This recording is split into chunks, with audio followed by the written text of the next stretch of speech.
We're live on YouTube now, Chair. Right, thank you, Ed. Right, good evening, everybody. Welcome to tonight's Planning Committee meeting. I'm Councillor Brian Oldham, and I'm the Chairman of the Northampton Borough Council Planning Committee. Before I get started on the main items on the agenda, there's just a statement and a notice that I have to read out before every planning meeting, and it's about the recording of the virtual planning committee meetings. It states that the public have a right to record this meeting by filming or other means while it is open to the public.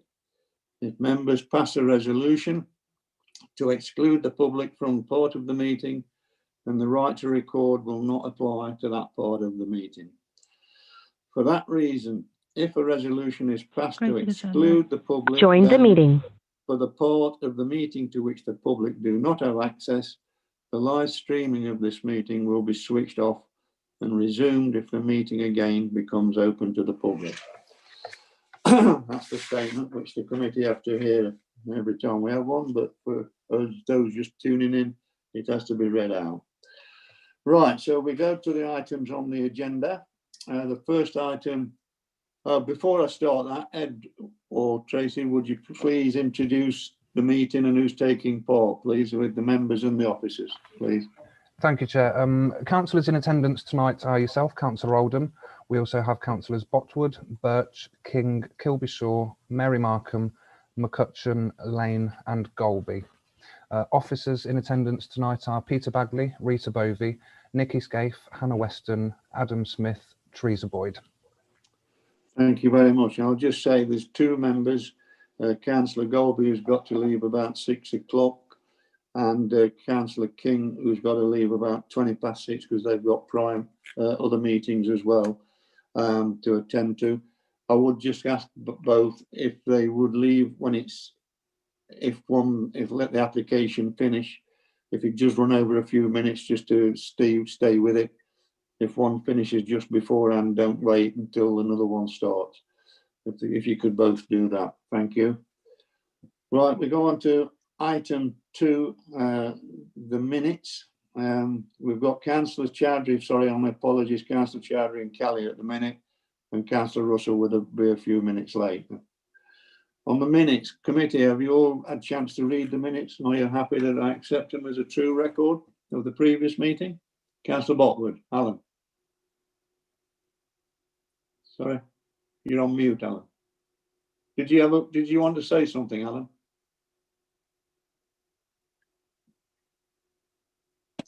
I was just agreeing with the minutes, Chair.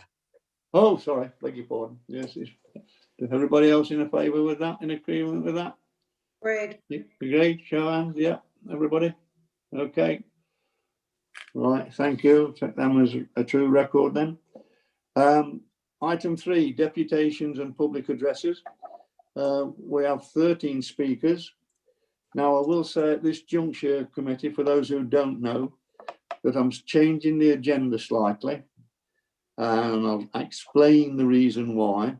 I'm bringing items 12A, 12B and 12C in front of items 10, because I would like Councillor Markham, Mary Markham that is, and Councillor Botwood, Alan Botwood, to be present after the meeting is finished, after we've dealt with item 10, so they can come back into the meeting, because they've got to leave during the MPH applications, because as you know, it's Rita Bowie's last planning committee meeting before she leaves the authority in December.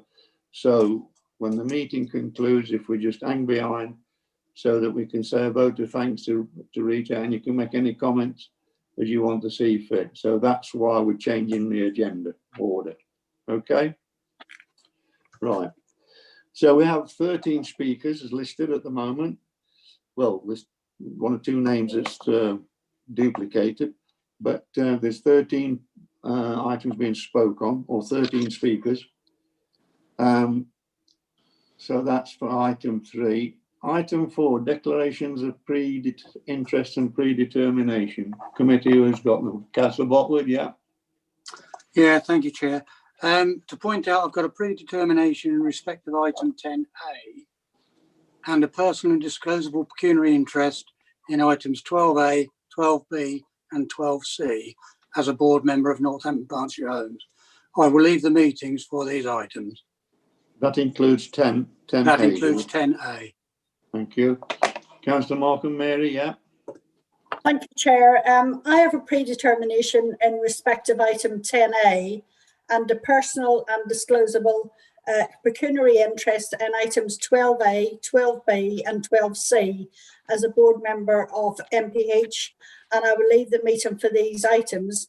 In addition, I also have a predetermination in respect of item 10B, and I've registered to speak on this item, and after speaking I will leave the meeting for the remainder of that item, Chair.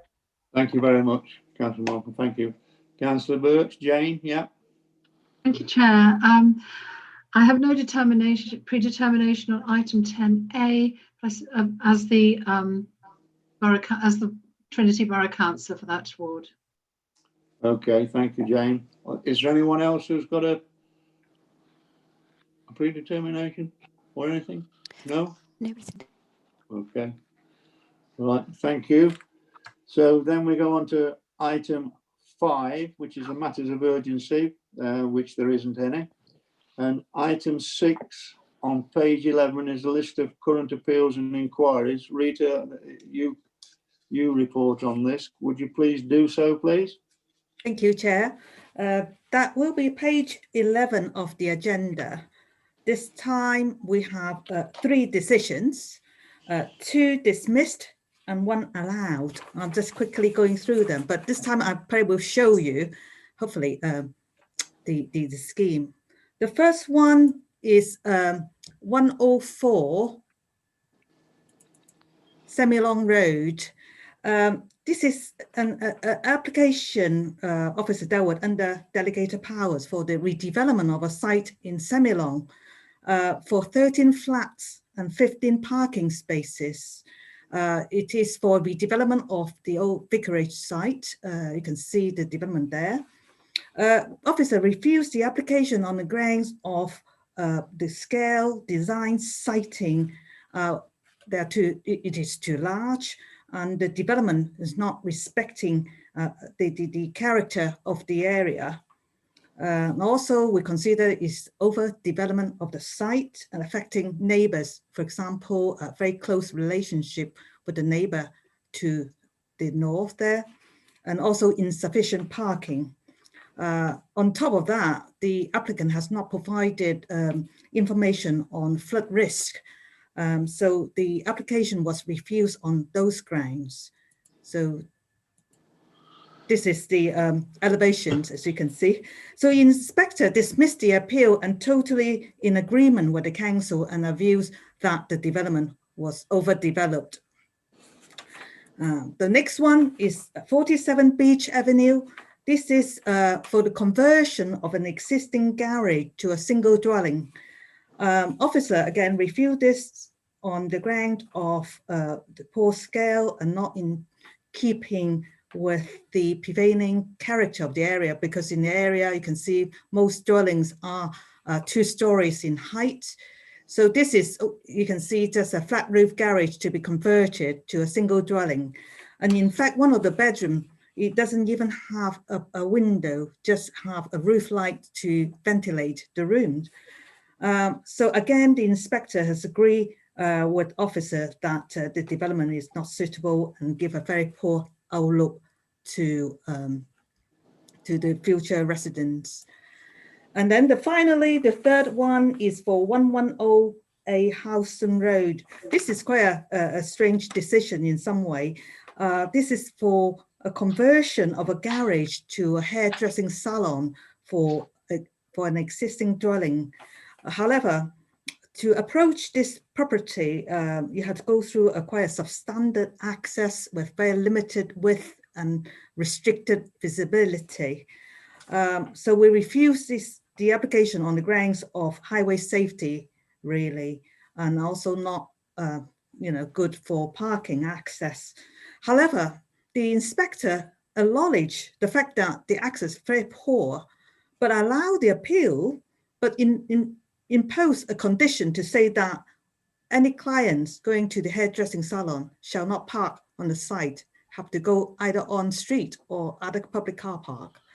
So it is quite a bizarre decision, because it would be very difficult for the council to monitor such a condition, you know, whether people park there or not. However, it is what it is, and it has been allowed. I'm quite happy to answer any question if members have any. Thank you, Chair. Thank you, Rita. On that score, members, does anyone have any questions to ask of Rita of it?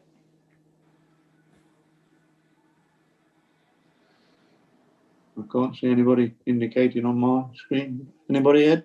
Nobody indicating, Chair. Right, thank you, Rita. Thank you very much for that. Thank you very much.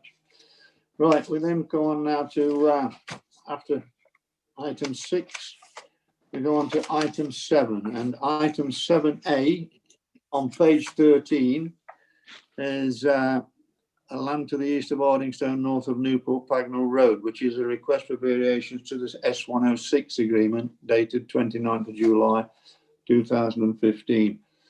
Adam, I believe this is your report. Would you like to present it, please? Thank you, Chair. This item relates to the Hardingstone Sue site as outlined in red on this plan. And for members' interests, I've also included a slide of the approved master plan for this Sue to show how it is intended to be developed to either side of Landamore Road. And I would advise that initial enabling works, such as new accesses to the site and earthworks, are due to start in the near future. However, this application is a request for a variation to a Section 106 legal agreement relating to the site, and is essentially the same as the variation that was agreed for the Collingtree Sue site at the September meeting of the Planning Committee. Essentially, both the Collingtree and Hardingstone Sues were determined by the Secretary of State in 2016, and they both had clauses in their Section 106 legal agreements to ensure that the landowners would not have to contribute more than once for the same item of infrastructure under both SIL and the Section 106 agreement should SIL be adopted. SIL was adopted by the Council in 2016, and as a result would result in the developer for the Hardingstone Sue being required to contribute to the Northampton Growth Management Scheme and secondary education under both Section 106 and SIL. Therefore, the clauses related to this matter in the Section 106 are engaged, and it is recommended that the committee agree to and give delegated authority for the removal of the contribution in the Section 106 agreement relating to these matters, as they will be addressed under SIL. Thank you, Chair. Thank you, Adam. Has anybody got any questions to ask of Adam on this, please, committee? Nobody's indicating, Chair. Thank you very much, Tracy. Thank you. So, do I have a proposition to accept the officer's recommendation for approval on this? Councillor Markham, Mary, yeah. Second, Councillor McCutcheon. Thank you. All those in favour?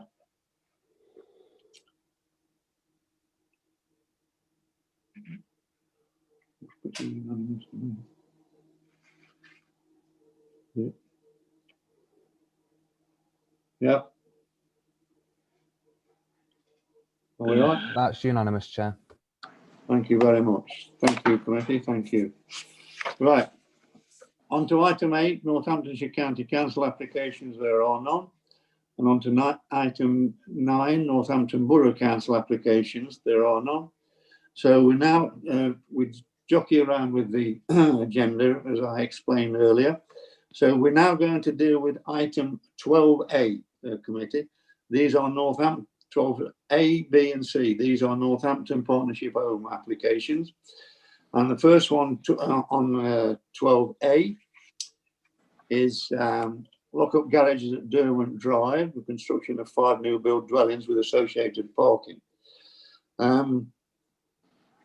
Nikki, I believe this is...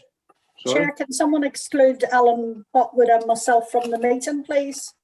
Certainly. Ed, Tracy, can you do that? Thank you, Mary. Just a second, Chair.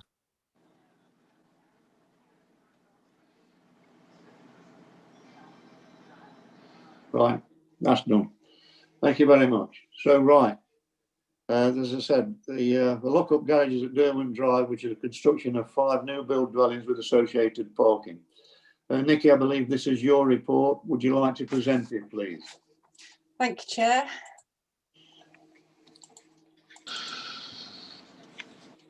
Apologies.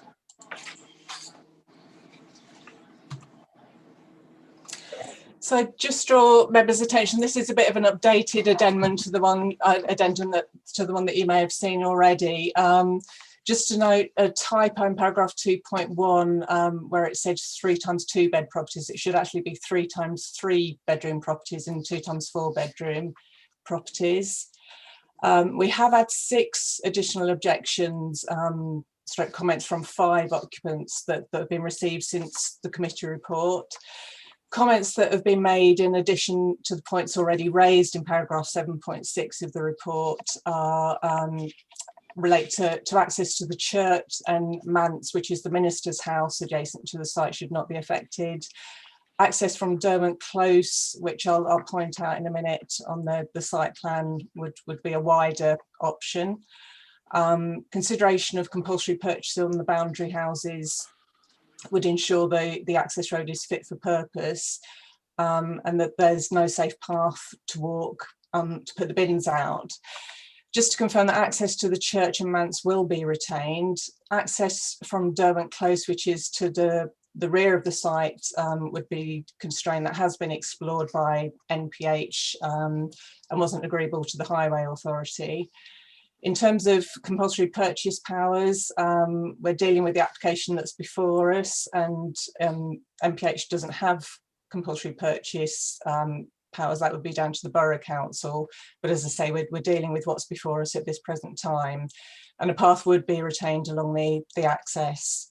There's also an additional condition just in relation to levels, to agree levels on the site for the proposed dwellings. So this is the application site here. It was previously occupied by 53 garages. Those garages have been demolished, I think back in 2017.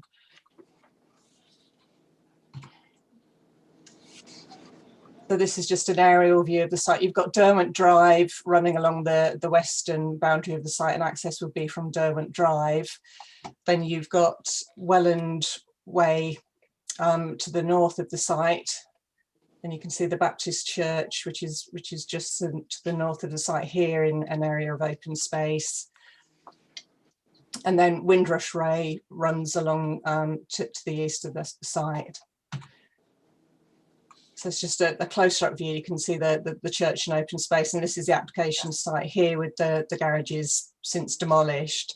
So surrounding properties are predominantly two-storey in height. This is Derwent Close as well, which is referred to in the report, and the houses from Derwent Close to the south of the site there.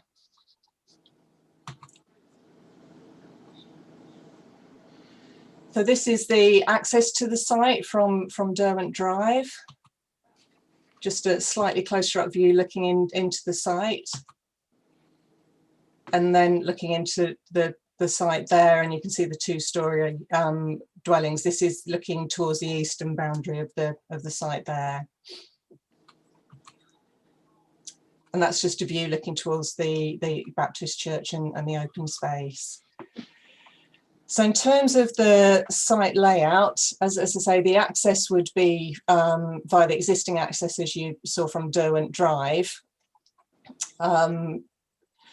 There would be proposed 12 car parking spaces. 6 of those would have electric vehicle charging points. A bin storage area, apologies, my mouse is running away with me slightly. A bin storage area would be just to the front of the site here. And then the majority of the properties would have, there's obviously varying sizes of rear gardens, but they'd all have reasonable sized rear gardens with a secured access. There would be a lockable gate to that access to the rear of the properties. Condition 6 is also intended to agree boundary treatment details to ensure that the boundaries of the site are secure. So the Baptist church that we saw is to the north of site there, and there would be a dividing wall to the side of the site. Access to that church would be retained. There's existing access from Welland Road to the north, but there's also access from Derwent Drive, pedestrian access essentially into the church, and that would be retained via the new access. In terms of relationships with surrounding properties, the proposal does comply with the council's requirements in terms of minimum distance requirements. You've got a distance of approximately 21 metres rear to those properties on Derwent Close, approximately just over 21 metres to properties on Derwent Drive there. And then in relation to properties on Windrush, which is to the east of the site, you've got this would essentially be a blank elevation facing towards the rear of these properties. So you have a 13-metre distance to what would be a single-storey element. So in terms of the new build, there's a single-storey element which we'll see on the elevations either end of this row of properties, and then it increases up to 2-storey. So that's the front elevations, and you can see the single-storey elements either end. Slightly staggered nature to the site. There's a slight change in levels from the site as it drops from west to east. Fairly standard design, reflected that there's fairly standard design throughout properties within the vicinity, so the actual appearance isn't out of character with the surrounding area. That's just the rear elevations there, and again you can see the stagger of properties. So in terms of floor plans, that the properties on either end with the single-storey elements, they're the 4-storey properties, and they have bedrooms on the ground floor with a wet room. So those properties either end. The properties in the middle are the 3-bedroom properties with lounge, dining, kitchen, and then 3 bedrooms and a bathroom upstairs. All properties have toilet facilities downstairs as well. So reasonable size properties with good level of outlook and light and acceptable level of amenity. So again, that's just showing you the street scene there. So in terms of the access, the Highway Authority have been consulted and raised no objection. Building control have been consulted because concerns have been raised about access for emergency vehicles, particularly fire appliances. Building control have raised those concerns. The access width meets the minimum width requirements in terms of 3.7 metres width along its length. And there is sufficient turning within the site for vehicles as well. And again, building control have raised no concerns in respect of the distance to the bin storage collection area to the front of the site. It's also worth bearing in mind that that the site the access from Derwent Drive did previously provide access to 53 garages, so there would have been considerable amount of vehicular movements associated with the site historically. And as I say, the proposal is for 5 dwellings. There's conditions to deal with any expected contamination on the site. And as I said, no objections from Highways, and on balance, the officer recommendation is for approval, considering that the proposed application is acceptable. Thank you, Chair. Thank you very much, Nikki. Well, we have speakers on this before I throw any questions open to Nikki. So I'm going to call on the speakers first. The first speaker I've got, and please bear in mind, speakers, all the speakers on all the applications tonight, you'll have 3 minutes, no more, no less. And Mr. Bostock, Ed Bostock of the Democratic Services team will be timing you. So once your 3 minutes is up, I'm afraid you have to stop, because with 13 speakers, we don't give any more than 3, and we've got to stick to that. So the first speaker that I'm going to call is Mr. John Manning. Mr. Manning, are you there?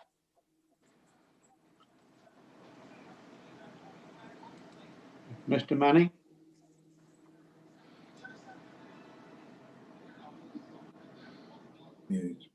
Sorry, Chair, can you hear me now? I'm new to this. Yeah, I can hear you, Mr. Manning. Yes, please. Would you like Thank to you. introduce yourself and in what capacity you speak, please? Good evening to you, Chair, and everybody else. My name is Mr. John Manning, and I live dead opposite the entrance to the proposed site in number 45, and I'm speaking against the planning application. Okay, you have 3 minutes. Thank you. Thank you. Well, thanks for everybody for giving me the opportunity to speak to you. I've got grave concerns regarding granting planning on this site. I understand what the lady said regarding vehicles, access and things, but some 2 or 3 years ago, that area was used by a contractor working for the local authority in the area. And it's simply incorrect that the large vehicles can reverse into that area or drive out of it without driving on all the pavements and my drive. My crossover was destroyed. I had to have it redone. Half my drive was destroyed. The slabs that path up to my private residence was smashed on more than one occasion. During the course of the construction, because all the local residents park on that road, lorries of some 30 or 40 ton are parking on the pavements. All the slabs were smashed and destroyed. We had a water main go.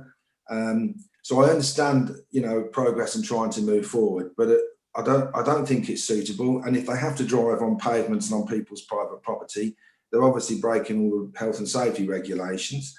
I don't see how it can be possible to pass this. I do say that I noticed on the drawings there's no addition of a large vision display.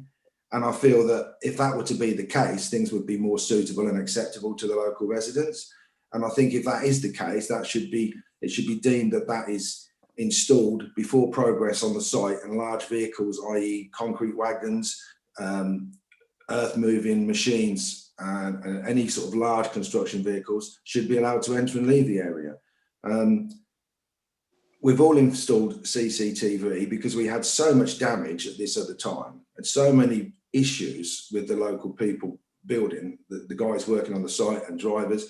It's unfair that residents should be made to feel uncomfortable having to ask people to move off their property on a regular basis, or to please leave the pavement so that you can drive off your drive.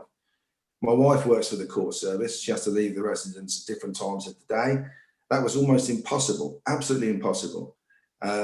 And actually, you're made to feel like an alien living in your own residence because you want to leave your 30 seconds remaining. Okay. Thank you. So really, that's all I have to say about it. Thank you to the chair and thank you to everybody else. Right, if you just stay with the meeting for a moment, Mr. Manning, in case the committee's got any questions to ask of you, please. Committee, do you have any questions to ask of Mr. Manning? Nobody's indicating, Chair. Thank you very much, Tracy. Thank you, Mr. Manning. Thank you for that. And I call upon Councillor Terry Eales. Councillor Eales, are you with us, please?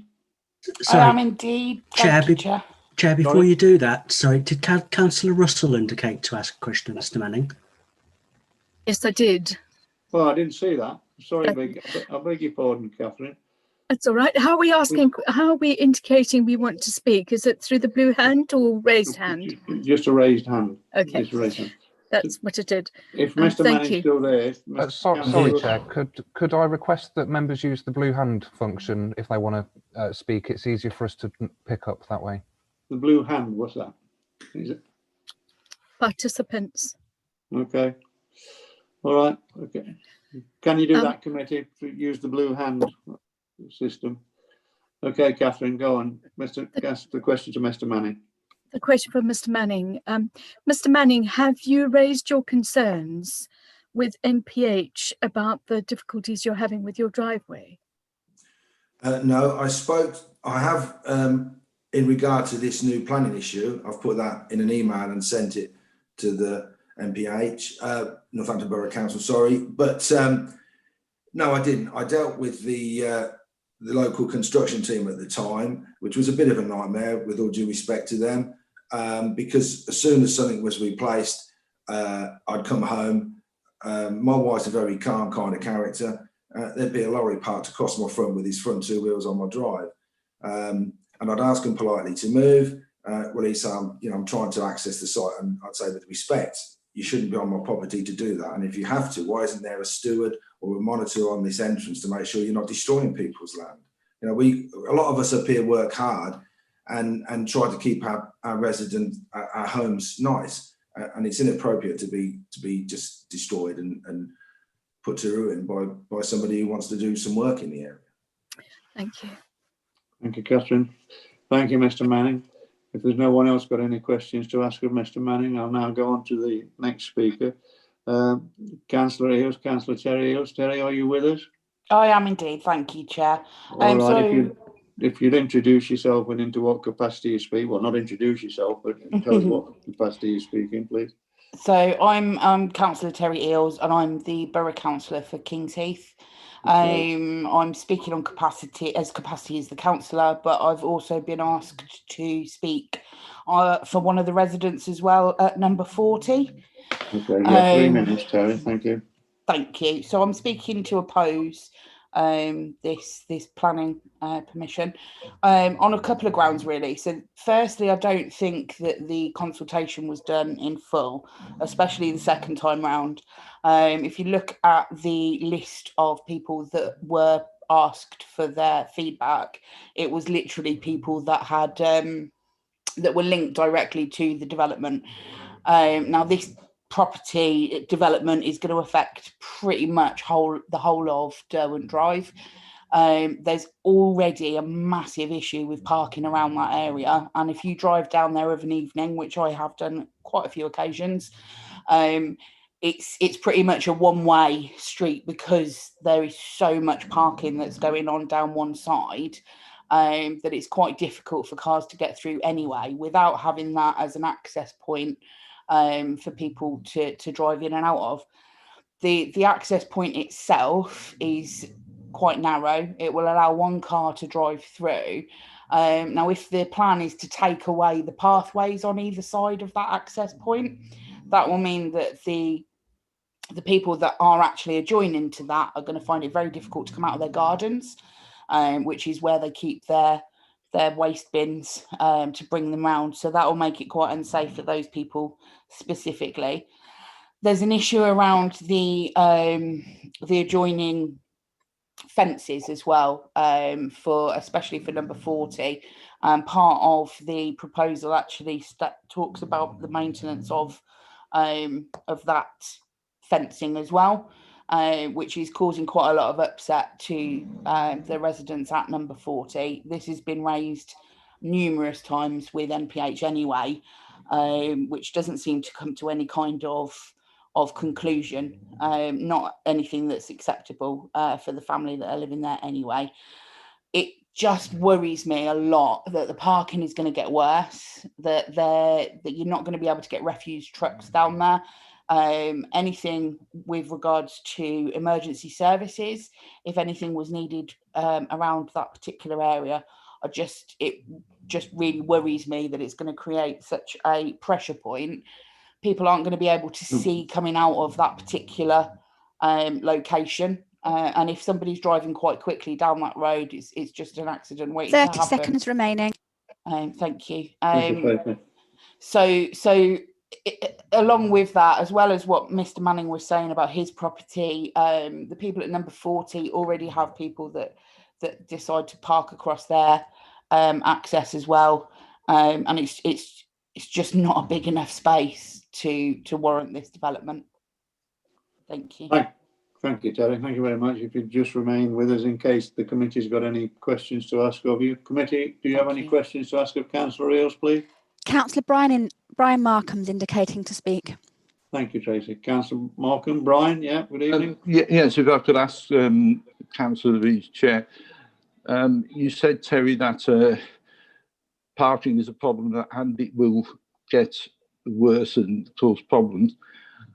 Were you talking about actually the construction phase? It appears to me, and Mr. Manning to a certain extent, we're talking about parking problems you envisage during the construction of the site, which because there are parking spaces on site, and there's 5 houses, doesn't increase the traffic. So is your main concern about problems there maybe with construction, and is there anywhere nearby where, and I accept that there are always a problem, even one house extension, contractors might be able to park somewhere off-site if MPH told them to? I don't believe so, and also my objections aren't just around the construction side of things. If you take a trip to Derwent Drive, the parking is horrendous there. Absolutely, it's full to capacity. We're talking about 5 4-bedroom properties now. The majority of people would have at least 1 car. Some of those properties are probably going to be looking at 2-3 cars.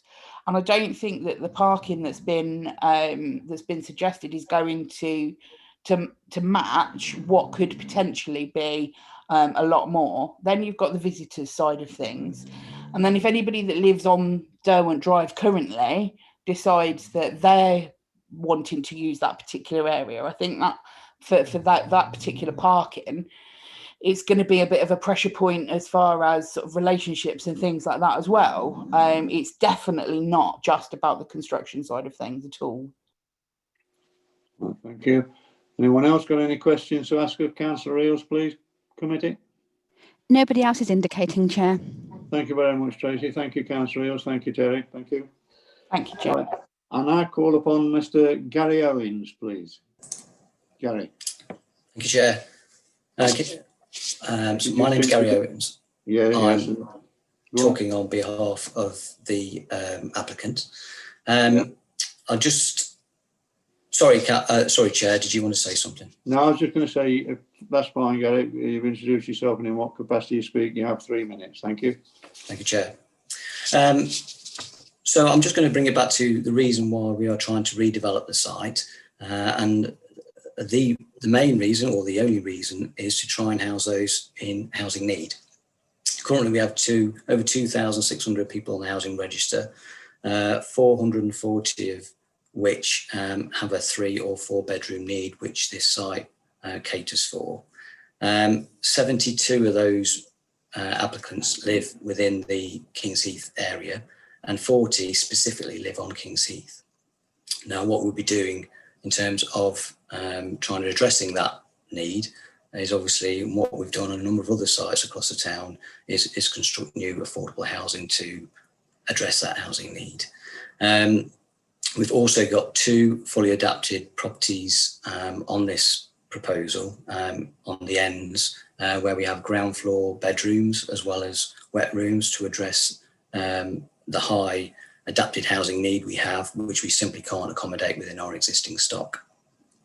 Now, to try and address some of the previous speakers' issues, what I can do is apologise on behalf of Northampton Partnership Homes if residents have suffered from the construction traffic that's taken place on from previous contractors, and that's, I believe that would have been linked to the estate investment plan. Myself, I will be project managing this proposal should it gain permission, and we have very good contractors that have operated on a number of garage sites across the town with very positive results, and I can assure residents that we will make sure the construction traffic addresses the constraints within the road layout and the parking. And I can confirm that we would address that width of that access from the beginning before main construction work start, if that would aid the situation. In terms of the parking, we've obviously catered for the number of homes above the need for the amount of housing that are on there, because we're aware that there is a parking issue in the area. 30 seconds remaining. And also, in terms of the fencing, I've already approached number 40 about addressing the fence maintenance from their side.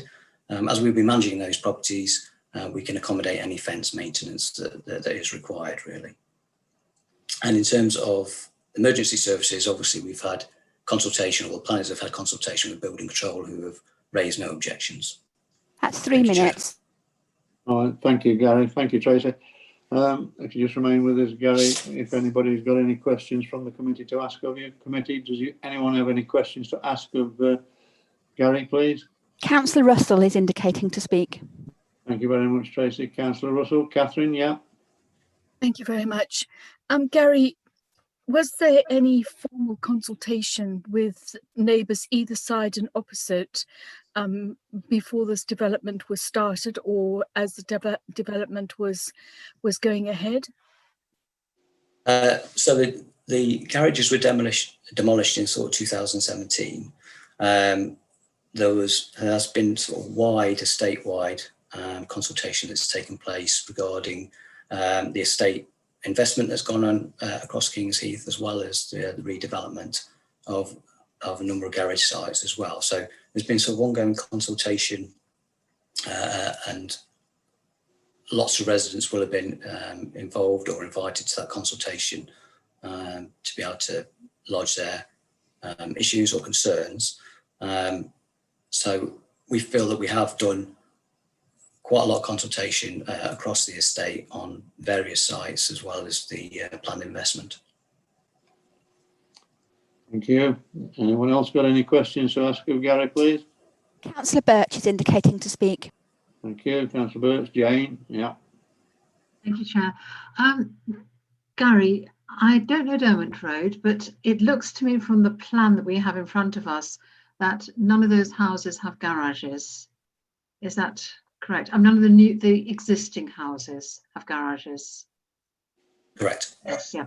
So how many do many of those houses have dropped curbs and off-street parking? Of the existing? Yes. I understand there is quite a lot of drop curbs that are in place. Yes, I don't know how many exactly, I'm afraid. Okay, because that's where blocked cars and vehicles across those entrances cause huge problems. Obviously, there's a lot of concern about the vehicle management of the construction site. Is there anything you can do to mitigate that? Is there some way that you can effectively widen spaces? I mean, Mr. Manning did suggest something I didn't understand entirely. It sounded a bit technical to me, but he did suggest something that could help the access of construction vehicles into the site. Are you willing to sort of go back to him and talk that through? Because the disruption during construction is really, really stressful for local residents when there's already problems with parking, and it's one of the things that causes the most antagonism when people can't access the driveways or can't get out, or they're blocked in. I think Mr. Manning was referring to widening of the existing access Bellmouth, which is noted on the plan. I can confirm that we will do that before main construction takes place, to allow a greater turning area for larger traffic in and out of the site, which will increase that viewing splay. I can also confirm the contractor that will go onto this site is also doing work on several other garage sites where there is tight access, and they are tight sites. So they'll be very used to that kind of construction and how to manage that traffic effectively. And at times of day where I know it's difficult at the minute in terms of obviously lockdown, etc., but at times of the day where there is less traffic on the road, where there's less parking. So they're experienced in doing these kinds of sites, and they know how to manage construction traffic and deliveries. Well, thank you, Gary. Anyone else got any questions to ask of Gary, please? Nobody else is indicating, Chair. Thank you, Tracy. Thank you, Gary. Thank you for that. Nikki, before I open the questions from committee to ask of you, do you want to come back on anything of the points that's been raised by the speakers? Just one thing, Chair, in terms of consultation, in relation to planning consultation, that the statutory requirement is to consult people immediately adjoining the boundary of the site, which was done. And in addition, there was a site notice put up for this site as well. Thank you, Chair. Thank you. Well, committee, it is, I'm inviting you now to ask questions of Nikki, if you've got any. So questions to Nikki. Councillor King, Anna, I can see you. Yes, go ahead, please. Thank you, Chair. Just one on 7.4. Sorry, can you hear me? Yeah. Yeah, under 7.4, Northamptonshire Police, it mentions the full height lockable metal gate should be included between plots 3 and 4 for security. Has that been considered? Because it's not been mentioned at all.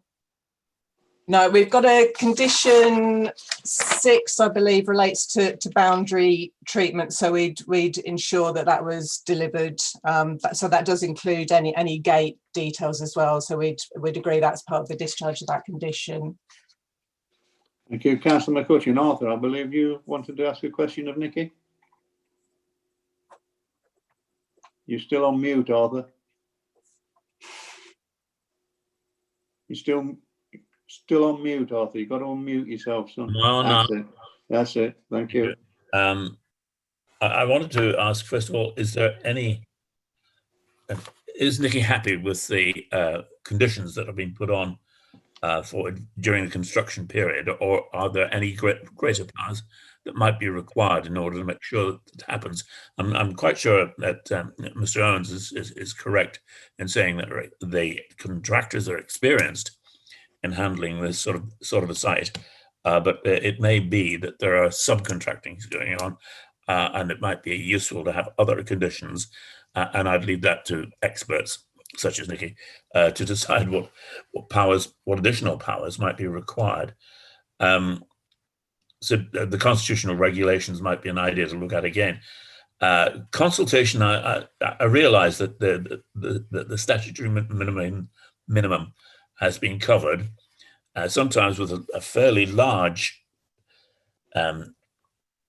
effect being carried out, like this one here. It needs to go a bit wider than that, so it might be worth thinking about that. And I was wondering, was there a general request put to highways to see what comments they might like to make about access to this area entirely? Because I'd agree, I have been down Derwent Road there, and it is almost as bad as my own street as far as parking is concerned, and lack of provision of parking. Thank you, Chairman. Thank you, Arthur. Nikki, want to respond to that? Yeah. So in terms of construction, because of the scale of the site, we wouldn't tend to put construction management plan conditions on a site of this scale. And in addition, it is a Northampton Partnership home site. So we'd expect that extra level of control in how the site is managed in terms of during the construction process anyway. So there is that element of control. In terms of issues of excessive noise or environmental conditions, there is other legislation under environmental health that could control anything that was excessive in that regard. So in that respect, it was considered that it would be slightly onerous to put a construction management plan on a development site of this scale. In terms of highways comments and general request about access to the area, they didn't make any comment regarding Derwent Drive and the wider access to the road itself. As I say, the site was previously occupied by 53 garages, so there would have been considerably more traffic accessing the site than there would be under the development as proposed. So the Highway Authority didn't raise any concern in that regard. Thank you, Chair. Thank you, Nikki. Anyone else got any questions to ask of Nikki, please, committee? Councillor Russell is indicating, Chair. Councillor Russell, Catherine, thank you. Thank you. Nikki, street lighting, what sort of street lighting is there going to be, especially down the the entrance from Derwent Close down to where the housing or the car parking is. It's quite a long stretch to walk if you have to walk, and you can't see where you're going. Yeah, there is a condition 10 requires details of external lighting to the site. So we would agree details to ensure that there is secure and safe access to the site, whilst also ensuring that the light didn't adversely affect surrounding residential properties as well. So that's to be agreed. Thank you. Thank you very much. Anyone else got any questions to ask of Nikki? Councillor Birch. Councillor Birch, Jane. Yeah. Thank you, Chair. Nikki, correct me if I'm wrong, but I can't see any condition in the conditions, any limits or on times of working, and also times of vehicles either delivering or materials to the site. Sort of 8 o'clock in the morning is the favourite time for these huge deliveries to take place, and that's when everybody's trying to get out to schools and work. Is it possible to limit the movement of these large vehicles at times when there's a lot of traffic on the road, and also to limit the times of working? Because sometimes these big sites, people work at the weekends, they work late at night, they work early in the morning, and that causes even greater disturbance. So is there anything in the conditions that would cover the lack of disruption and disturbance to local residents? Nikki? No, there is. I mean, that comes down to what would normally be covered by a construction management plan, which I referred to before.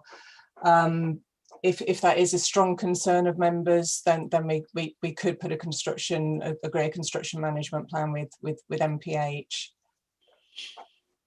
Can I suggest, Chair, that we ask planners to put more conditions on the site, on movements to and from the site, the times of that, and also the times of working on the site to reduce disturbance to the local residents.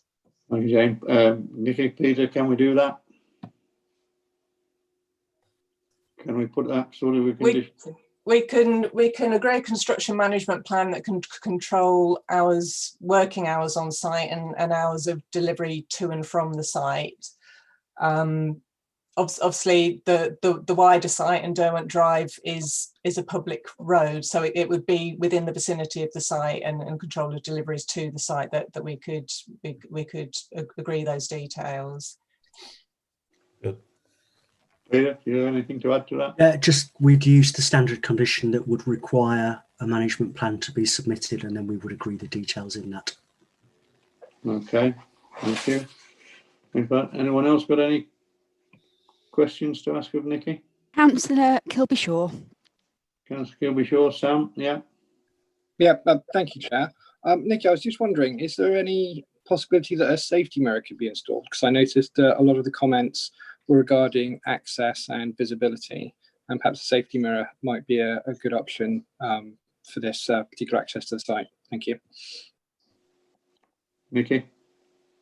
It's not something that highways have asked for or that we ever get asked for. I mean, I would imagine that would need to be agreed whether MPH could have those discussions with the highway authority, because it's whether that's installed on council land or highway land. So that would probably be something for MPH to pick up on. All right, okay. Thank you. No one else got any questions to ask of Nikki? Nobody else is indicating, Chair.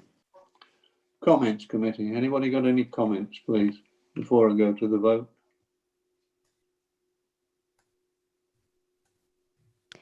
Nobody appears to be indicating, Chair. Thank you very much, Tracy. Thank you. Well, committee, it's been well debated, questions asked and answered. With regards to the, go on, sorry. Sorry, Chair. Councillor Markham has now indicated that he wants to speak. Councillor Markham, Brian? You're still muted, Brian. You're still muted. Can't hear you, Brian. Unmute. Yeah. Now you've muted yourself again. That better? That's it. That better? Yes, thank you, that's Chair. it. Sorry about that. I was going to comment on the questions, but all my questions seem to be covered by somebody else. On comments, I think, first of all, I know of one NPH site in the ward, my ward, where they very close to the back of existing properties and very tight entrance, where they redeveloped not long ago, and another site right on the border of the ward in Thirlmere Avenue, where the access was very tight, again onto Garrett's site. And I welcome that we maybe have this standard condition about working hours, but actually the contractors that NPH use were very amenable to, and they have a minimum number of vehicles on site, and especially, of course, during lockdown, there's a minimum number of contractors. But you know, if we have some site plan, and we have to remember, I think, that there were 20 odd garages down here. They could have, the traffic movements, the antisocial behaviours, to be quite honest, a lot of garages, the storage that went on with some of these garage sites in the past, and people revving up motorbikes and God knows what, and crime actually happening is something, you know, that will disappear and has disappeared. I take on board, yes, it's going to be very difficult. Any construction site is difficult and there's friction sometimes, but it's 5 dwellings and 5 families that need homes, and 2 of those families need adapted homes. And I think, you know, it's as we always say, it's a matter of balance. But in the end, when people see these finished homes on site, they're not really going to cause any more traffic than is already there. There may be a difficulty during construction, but I'd support the recommendation. Yeah, thank you, Councillor. Thank you, Brian. Yeah, so would I in that respect, especially with regards to the highways. We've raised really no objections, and building control hasn't either. But on the basis of what was Councillor Birch raised, and Nikki and Peter referred to about this condition of working hours and so forth, actually putting that into the application, how would we want to word that so it's before we vote on it? Peter, Nikki? Obviously the committee would like that in, I think. Yeah, it would be, I mean, we can agree the full details if you like, Chair, but it would agree, it would be essentially one of our standard construction management plan conditions, which includes agreeing details of working hours and delivery, access for construction vehicles and delivery of materials. So those elements would be covered within the construction management plan. Well, I think the committee would go with that, I think. Right. So based in putting that in with the officers, to the officer's recommendation, adding it to the officer's recommendation, we put that in. Do we have and everybody's clear on that, do we have a proposal that we accept the officer's recommendation for approval on this? Councillor Lane, Jamie, yeah, seconder, Councillor McCutcheon, Arthur, and thank you, Catherine. So can we have all those in favour of accepting the officer's recommendation with that extra condition in?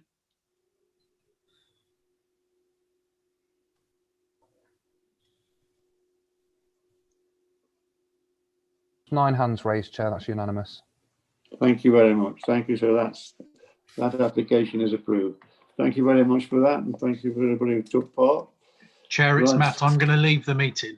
Yes, I understand that, Matt. Thank you very much. Goodbye, everyone. And thank you very much, Matt. Thank you. Speak to you soon. Right, we now go on to item 12B committee.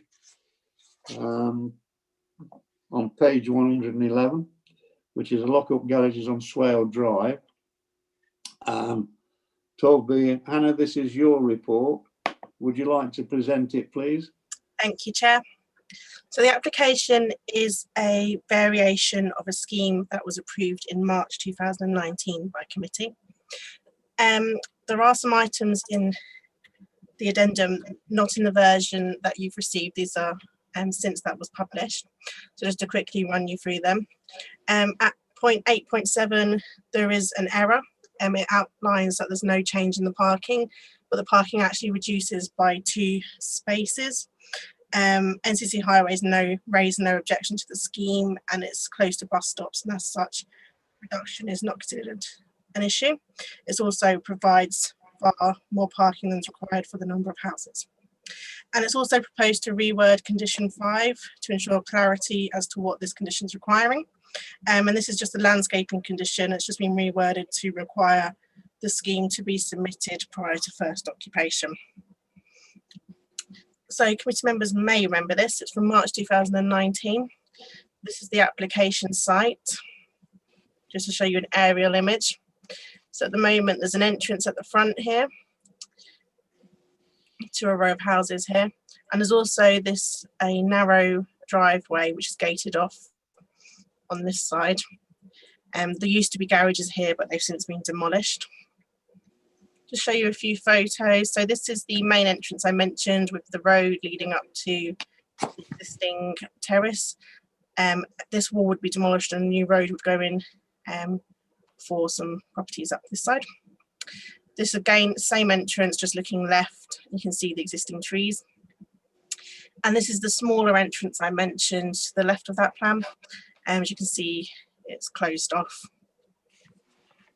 So this is the application that was approved in March, the scheme that was approved. You can see it had a central access point with parking either side. You've then got a pair of semi-detached properties in the corner here with parking, a bungalow, and then a terrace row up the back here. I'll just quickly take you through the approved plans.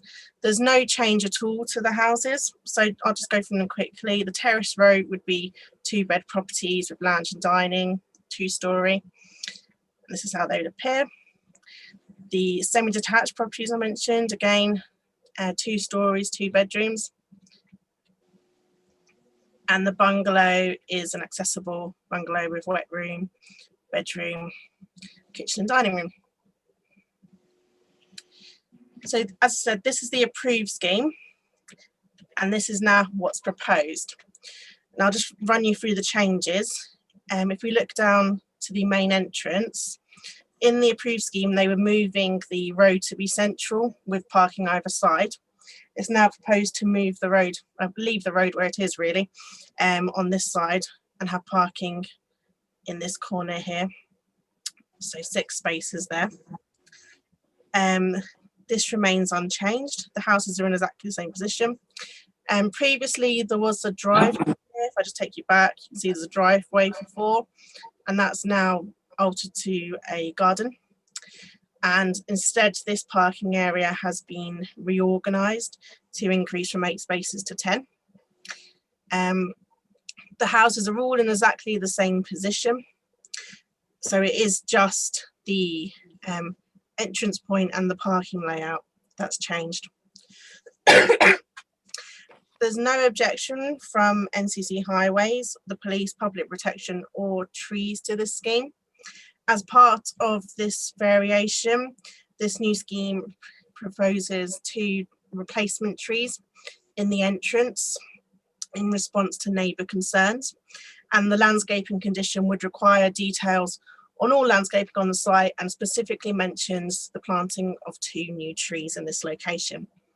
It is considered that the alterations are acceptable, and it's recommended the committee approve the scheme. Thank you. Thank you, Anna. Thank you very much. Well, we have 2 speakers on this. I'll call the first speaker that's listed. Ms. Brown, please. Ms. Brown there.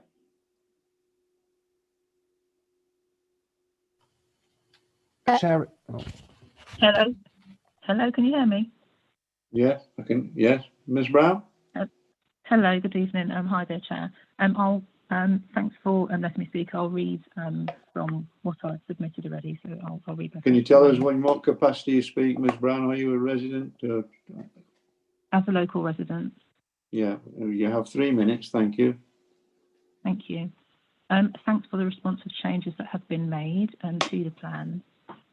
I do have some further requests and some requests for amendments. I'm first requesting removal of 2 parking spaces in front of 32 and 36 Swell Drive and replenishment of grass in that area.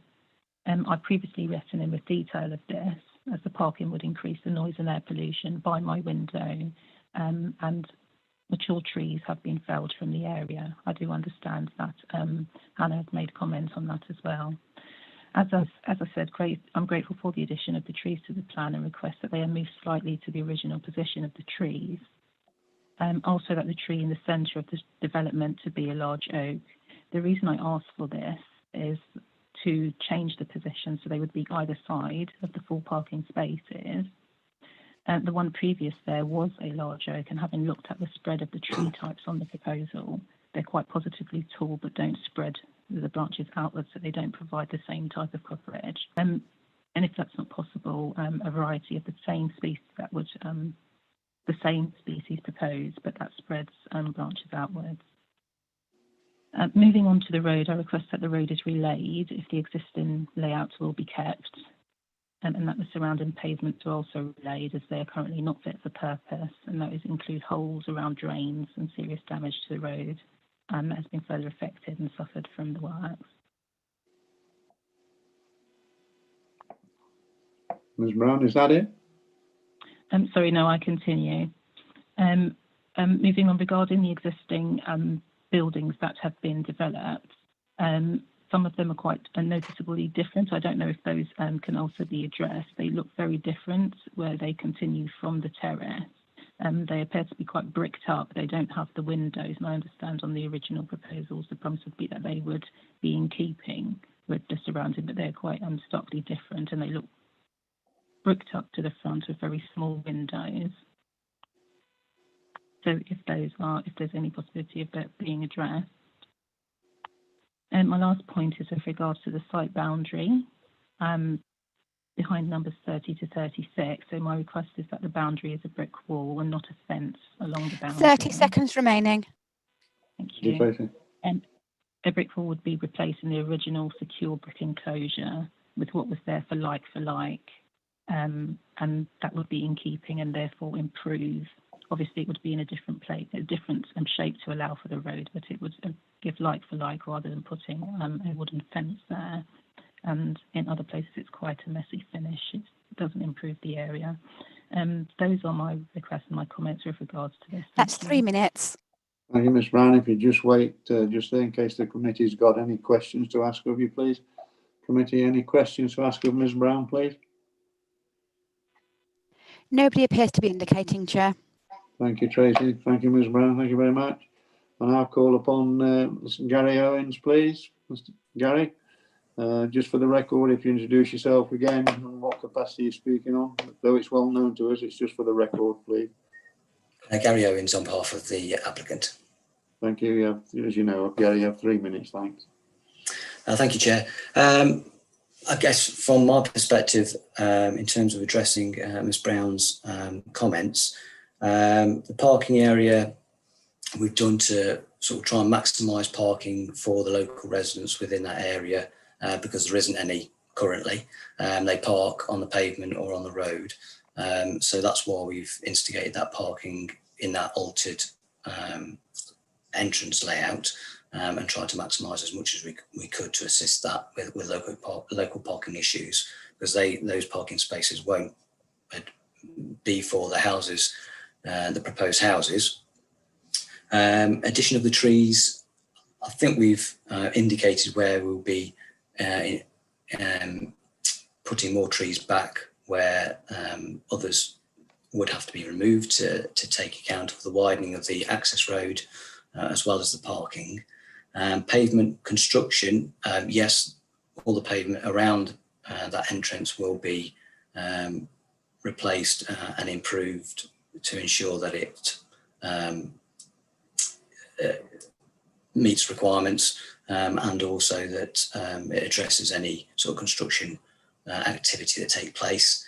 And the site boundary to 32 to 36, Because that is a block managed by NPH, owned by NBC, it would be a matter of sort of consultation with the residents about what finish that boundary treatment would be. It's outside of the current red line area, so it would be a matter for NPH to consult with those residents, and whatever they prefer, we will happily install.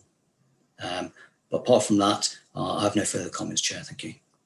Thank you very much, Gary. Committee, anybody got any questions to ask of Gary, please? Nobody's indicating, Chair. No? Okay. Thank you, Gary. Thank you very much. Anna, before I open the committee to ask questions of you, anything you want to come back on what the speakers have said? Yes, please, Chair. Just a couple of points. With regard to boundaries, any within the red line, condition 6 requires details of them, so they would be agreed in the future. Also, just to point out, it is a variation application, and there's already a scheme that has permission and can be built. That scheme had no replacement trees. This time around, we have introduced 2 new trees in that entrance point, and I believe the type was decided in consultation with the council's tree officer as what's suitable in that position next to houses. So I believe that's where that's come from, but the most important thing is obviously it is a variation and they can build the old scheme still. Thank you. Thank you, Anna. Right, committee, have you got any questions to ask of Anna, please, committee? Nobody's indicating, Chair. Thank you very much, Tracy. Thank you. Right, committee, we'll then go on to comments. Anyone got any comments on the application, please? Nobody's indicating, Chair. I think Councillor Lane's indicating, Tracy. Jamie. Yeah, thank you, Chair. I was just going to say that I propose we accept the officer's recommendation for approval. Thank you. Do I have a seconder to that? Councillor Markham, Brian, and I saw you, James, as well. Okay, so I've got a seconder and a proposer. All those in favour that we accept the officer's recommendation for approval, please? Hello, may I make a comment? Pardon? May I make a... No, I'm afraid you can't. You can only make us under 3 minutes, I'm afraid, Miss Brown, sorry.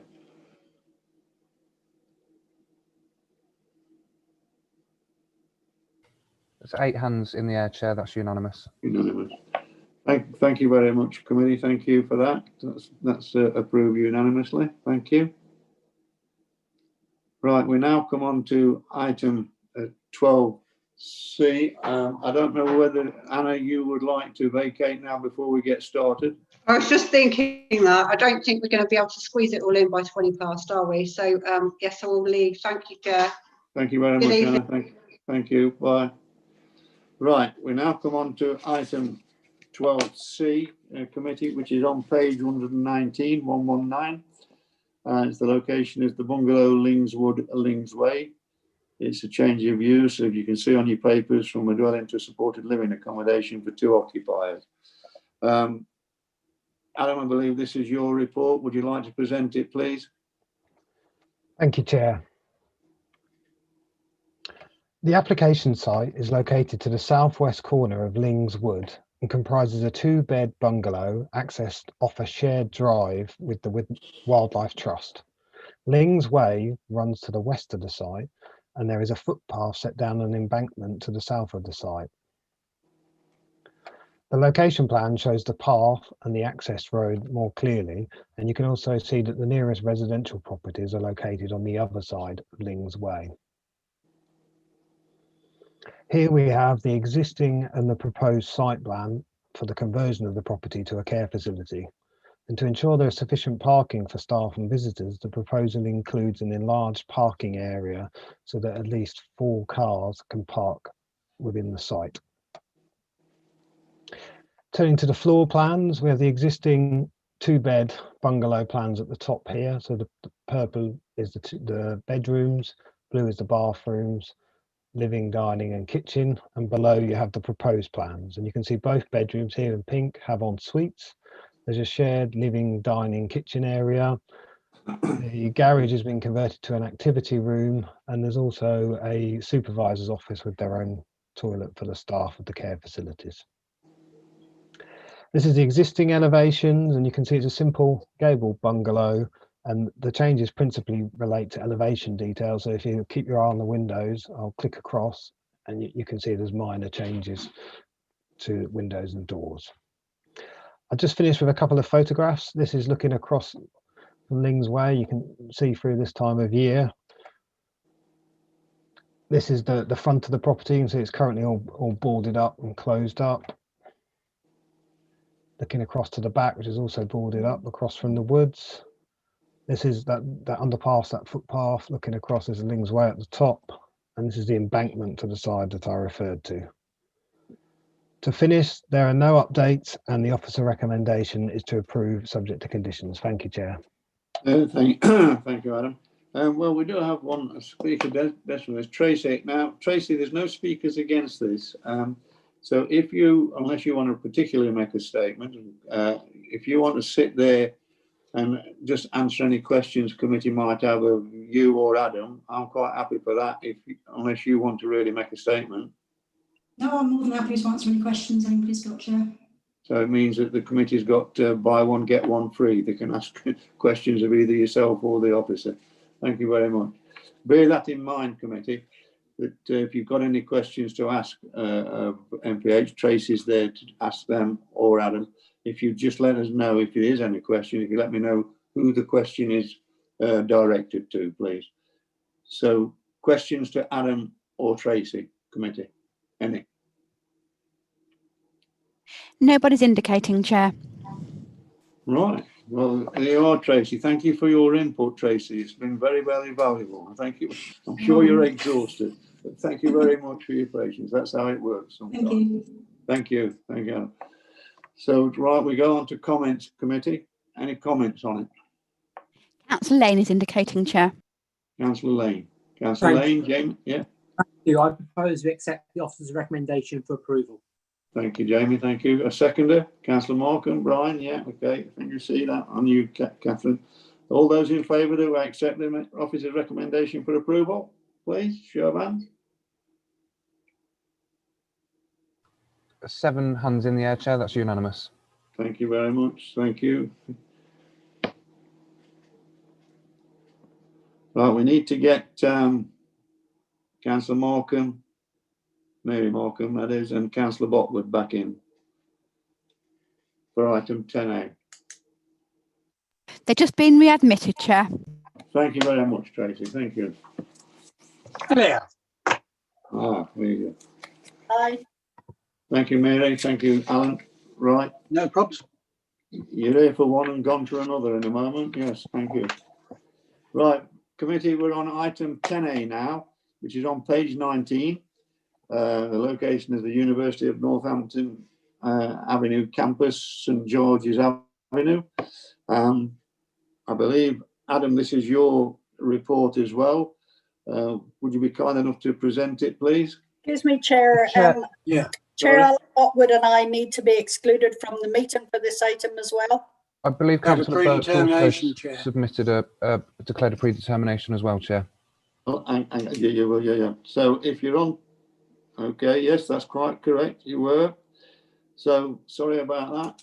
So Councillors Markham, Mary Markham, and Councillor Botwood go back into the den again.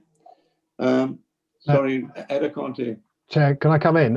Councillor Birch didn't declare a predetermination. No, she didn't. She's just been put in the waiting room, but she just, yeah. No, she didn't. That's right.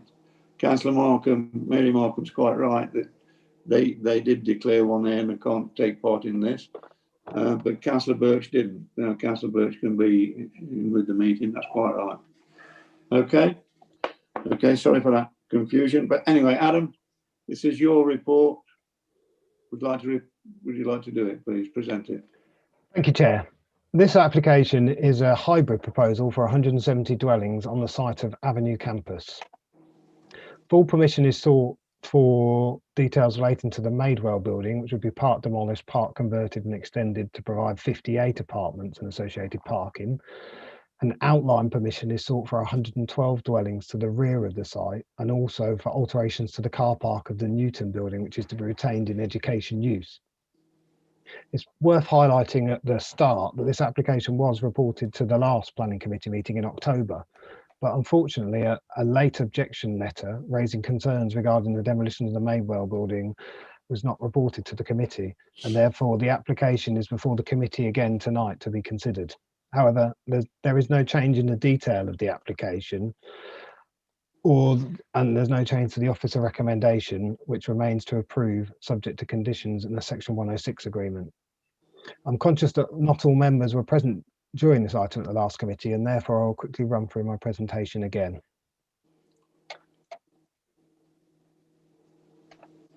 To start off and set the scene, I've included an aerial photograph of the wider area, and you can see the university site to the north of the racecourse, the Malcolm Arnold Academy School, including the floodlit playing fields, to the rear accessed off Trinity Avenue, Kingsley Local Centre to the east, and the town centre is about a mile to the south. This is the red edge plan from the application, and you can clearly see that the Newton building is excluded, and the Madewell building occupies the frontage of the site with various buildings to the rear, including the Bassett Loke student accommodation, together with parking and a treed area, notably an area to the west, which is understood as being managed as a wildlife site by the university and a local wildlife group. I'll run through some photos shortly, but this angled view should help provide some context, and you can see the variety in scale and design of buildings on the site, including the 4-storey Bassett Loke student accommodation and the single-storey buildings to the rear, and also the treed areas of the site. In addition, you can clearly see the 1930s elements of the Madewell building and the 1960s element in the centre. There are 2 current accesses to this site running either side of the Madewell building. Quickly before the photos, I've included the conservation area plan, and we'll just highlight the extent of the Kingsley conservation area, which covers the racecourse and also wraps around the Newton building and the Madewell building. This plan is also useful in highlighting that the Newton building is grade 2 listed, and it also identifies parts of the Madewell building as a local list candidate. And the proposed demolition of this building results in harms to the heritage asset as set out in detail in the committee report. Moving on to the photos. This is a photograph of the listed Newton building on St George's Avenue, which falls outside the site. This is one of the existing accesses between the Newton building and the Madewell building, which would be widened as part of the proposal. This is one of the 2 bookends or pavilions of the Madewell building as they are known, and they would be retained. And the 1960s part to the left will be demolished and replaced by modern additions. This is the centre of the modern part of the Madewell building, and the new vehicular access would run through this part of the site on the request of Highways, and the condition has been included to ensure that this pedestrian crossing is re-sited. This is the other Madewell pavilion that would be retained, and this access is shown on the indicative plans to be changed to a shared pedestrian and cycleway due to its gradient not being acceptable for Highways for a 2-way vehicular access to serve the site. And I'd highlight that this part of the Madewell up to here is being retained, and then the rear part would be demolished with a part replacement bit going on the back here. This is looking into the site, and you can see the 4-storey Bassett Loke building with the Isham Studios and sports pitch and floodlights beyond. This is looking back at Quinton House, which is indicatively shown to be converted to residential. And this is taken from beside the Isham Studios, looking back towards the Bassett Loke and the Madewell building. This is a rear corner of the Madewell building and the link to the Innovation Centre. Another photo behind the Innovation Centre with some car parking. You can see the small student union. This is the treed area, the wildlife area to the rear of the Bassett Loke car park. Still had leaves in October. Back of the Madewell and back inside the Innovation Centre. This is the Madewell again, the side. Now this would be retained up to here, and then this bit here would be demolished. Now you're looking across just to the left to the back of the Newton building and its car park, and this is up to Trinity Avenue, which is on a higher level. Okay, so turning to the specifics of the application proposal, as part of the application is an outline. It has been accompanied by a number of indicative details and parameter plans to seek to demonstrate that the amount of development can be accommodated in the outline part of the site, although these details are indicative and the final layout will be assessed as part of a future reserved matters application. However, full details has been provided of the works to the Madewell building. This is the land use parameter plan, and it shows that 170 dwellings would be accommodated in the area shown as yellow and orange on this plan, which is the previously developed part of the site. And it also shows the car parking area for the Madewell building in blue, which is also part of the application. This is the access and movement perimeter plan. And here you can see the two accesses. This is the one that would be enlarged, and this is the new one running through the middle of the Madewell building.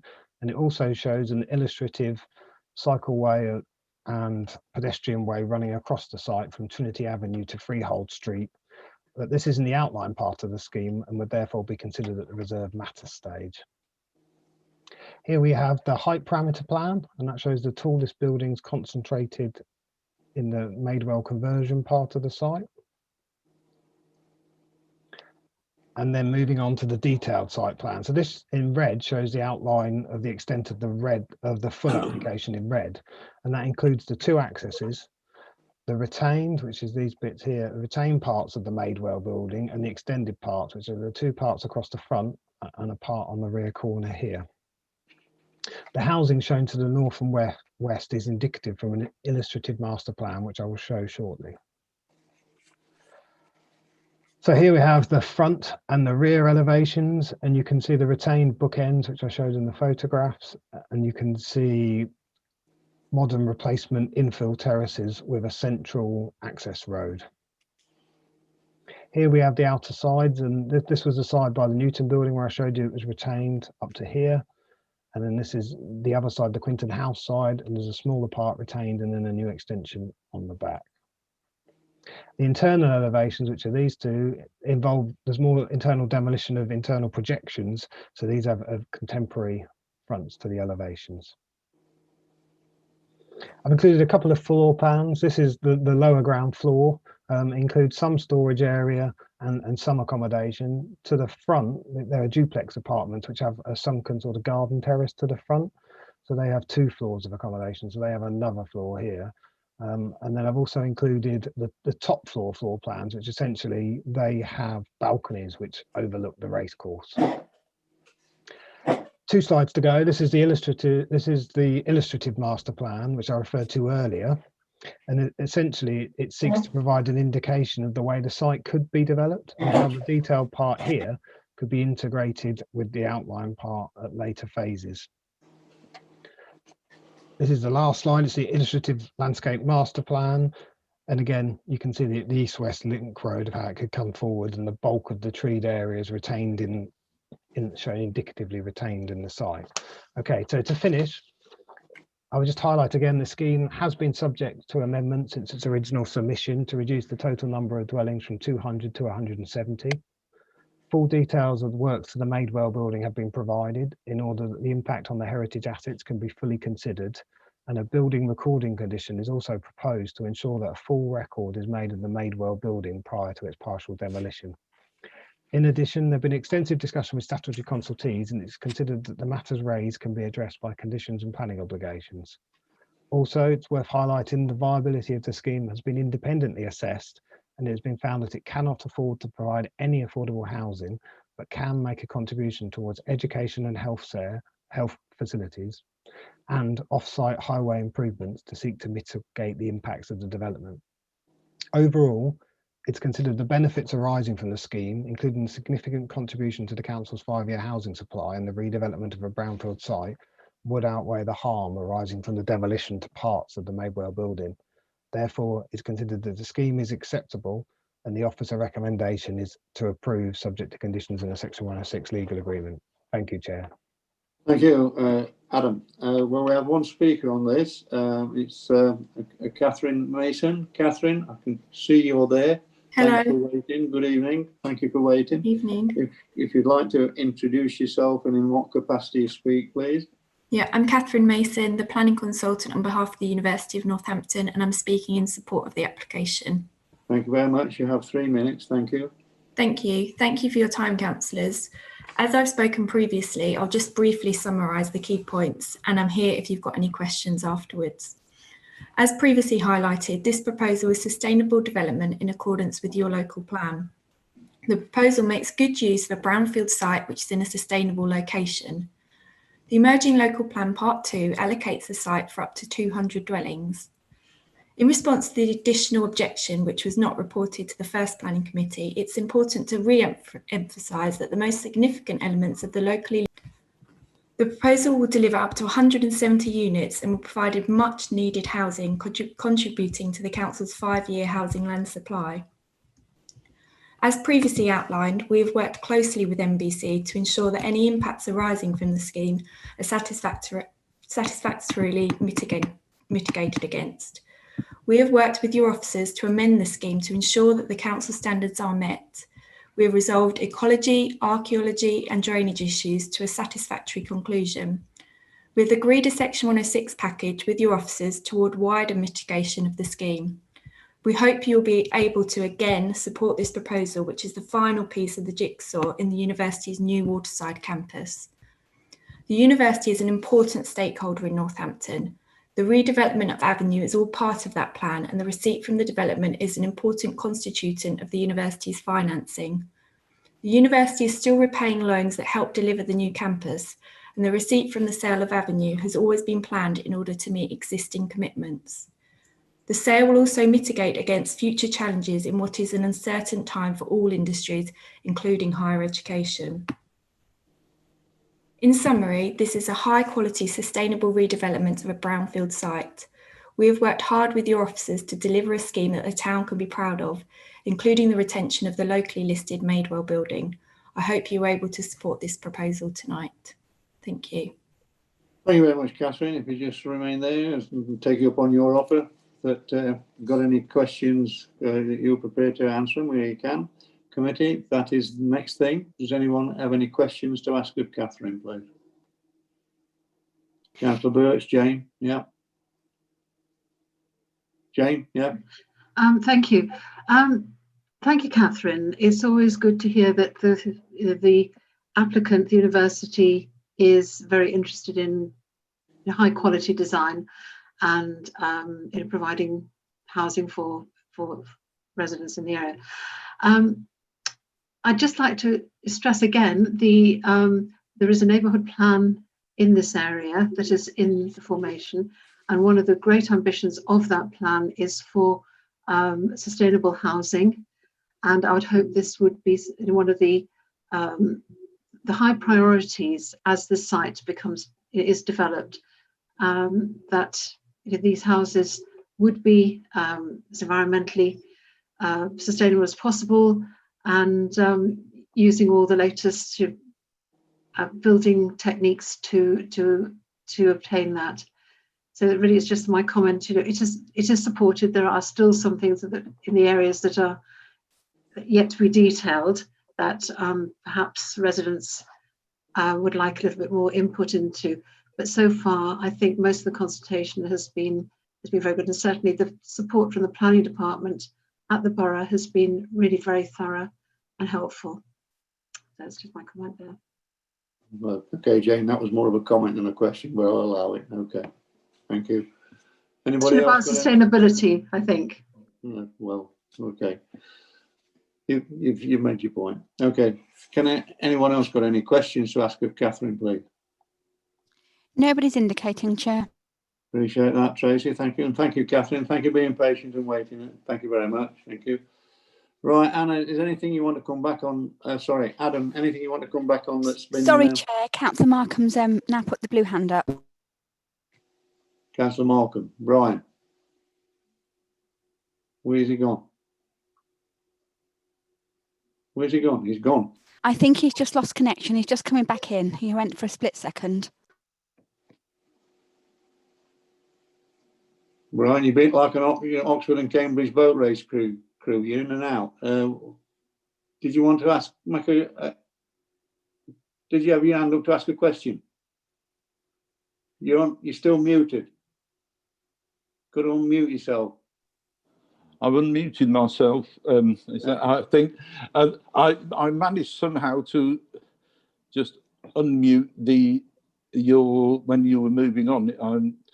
What you said, so I couldn't hear you either. But I did hear the presentation. I'll just confirm I heard the presentation, Catherine, and I heard the comments made by Jane Birch.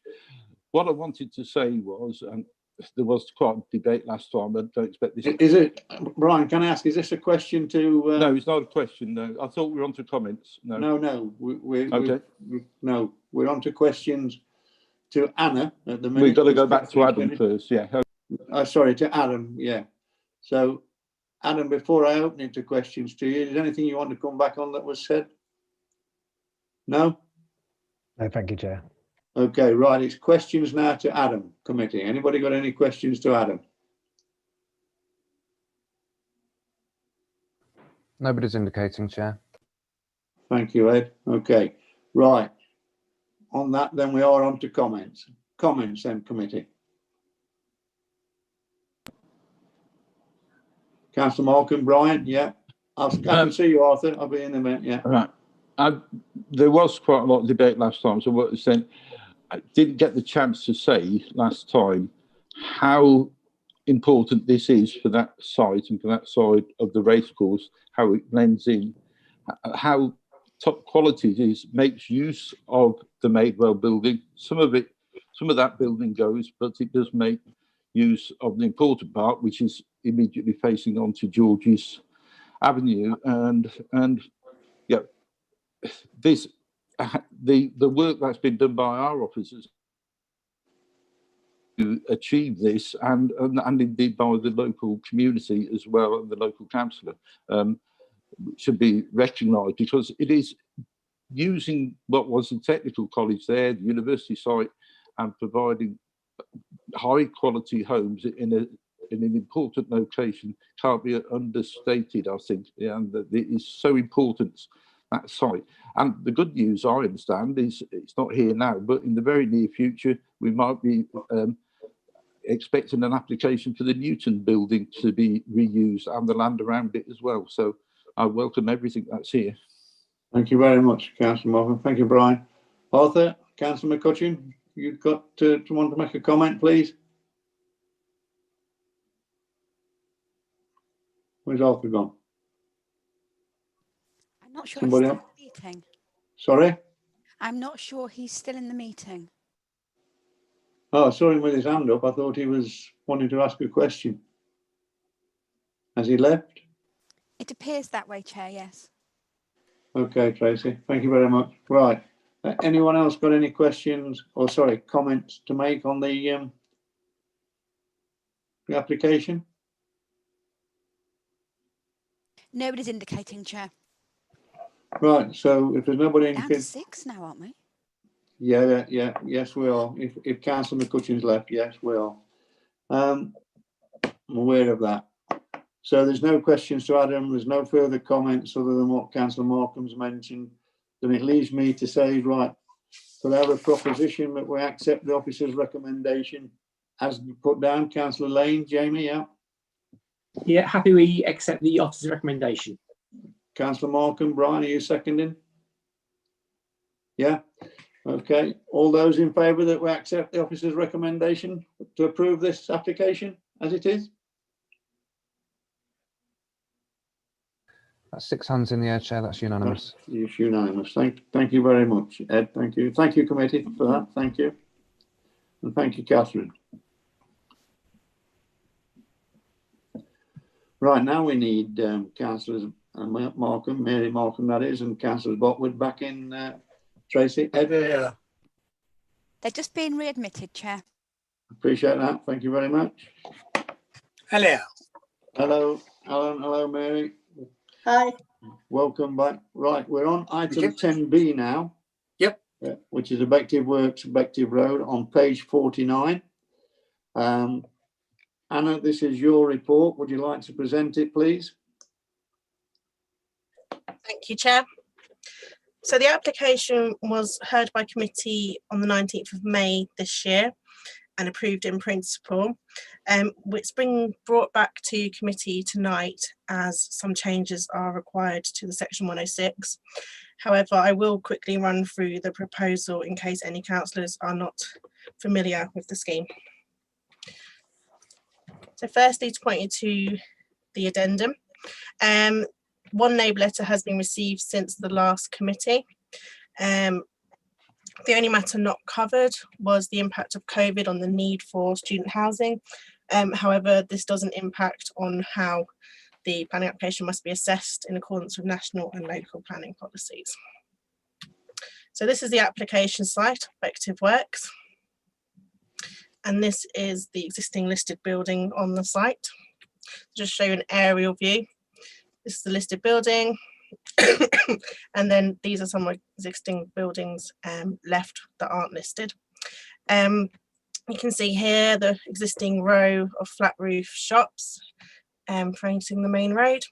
It's located to the south of Bective Road and to the north of Yelvertoft Road, and the surrounding area is largely terraced residential other than on the main street.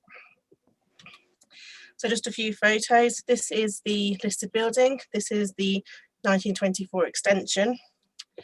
And then this is the older section, the 1902 original building, boot and shoe factory.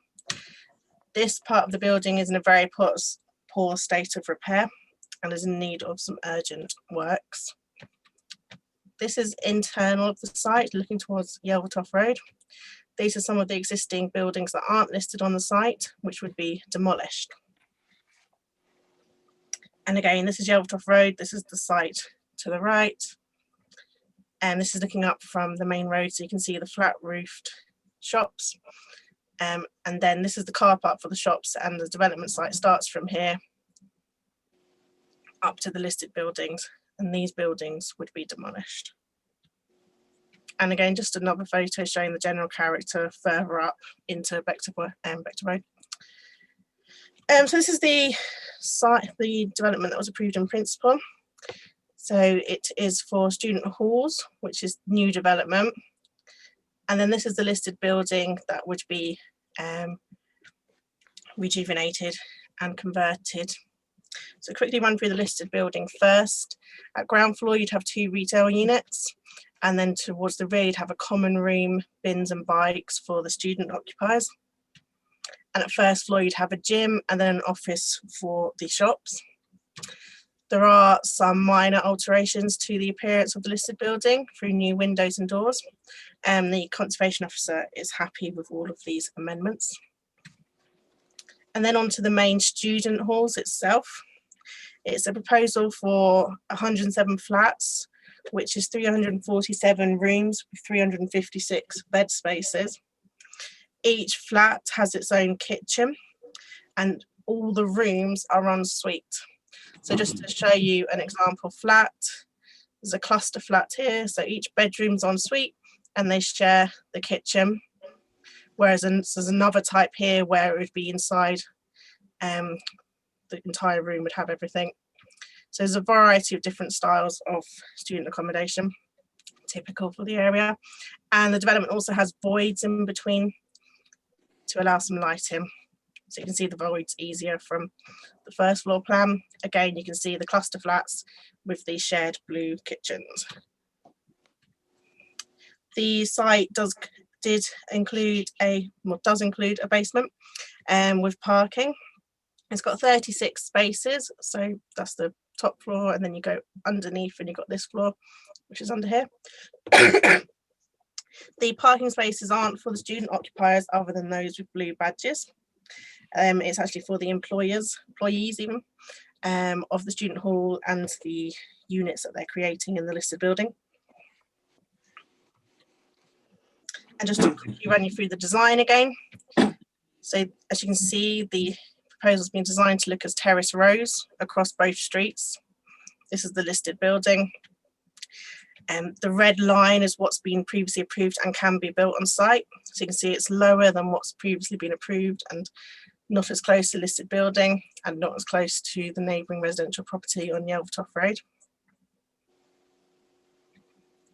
just a comparison. So this is what already had permission, and this is what they're proposing on Yelvertoft Road. And then on Bective Road again, this is what they can build, and this is what they're now proposing. So you can see it is smaller in bulk. The scheme also now includes the listed building, and the original scheme, which can be built, does not include the listed building and would not ensure its long-term retention. So the matter under consideration tonight are the proposed alterations from that approved in principle on the 19th of May. It was approved in principle subject to the completion of a section 106, and this section 106 was to require a contribution to construction training, a contribution to traffic regulation alterations, a contribution to the maintenance of bus shelters, a contribution towards monitoring of a travel plan, the requirement for listed building works to be completed, the requirement for a clause to be included in student tenants agreements prohibiting bringing their cars to university, and a requirement for minibus services to continue for the life of the development. When drafting the section 106, there have been some changes, and that is why we've had to bring it back to committee.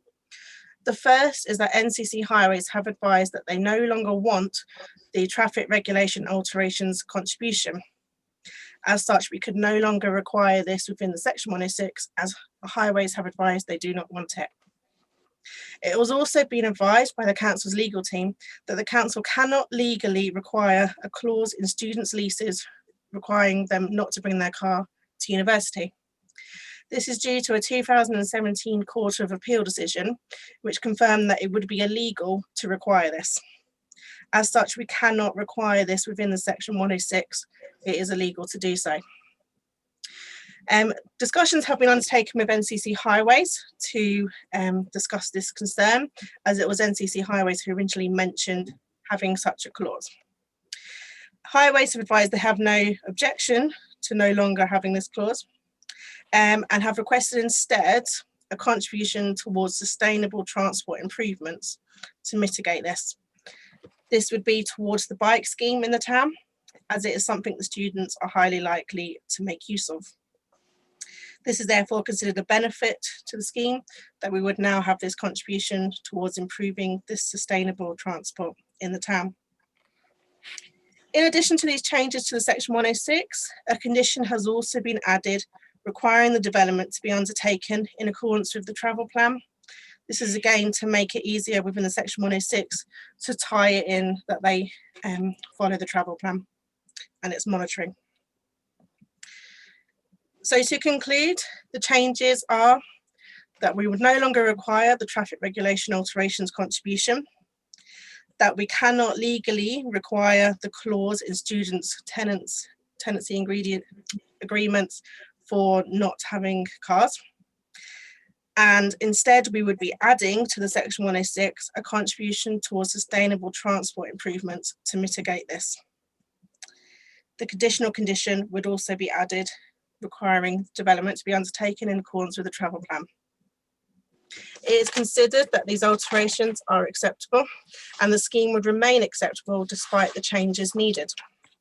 It is therefore recommended that the application be approved in principle, subject to the section 106 legal agreement to secure a contribution to construction training, a contribution to sustainable transport improvements, a contribution to the maintenance of bus shelters, a contribution towards monitoring of the travel plan, a requirement in the obligation that listed building works on site must be completed prior to first occupation of the student hall, and a requirement for the minibus service to continue for the life of the development. Thank you. Thank you, Anna.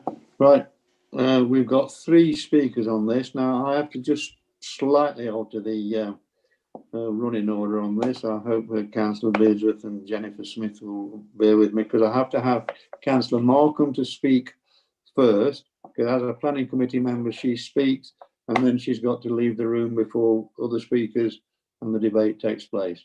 So I now call upon Councillor Markham. Mary, please. Thank you, Chair. I'm speaking as Mary Markham, a resident of Kingsthorpe.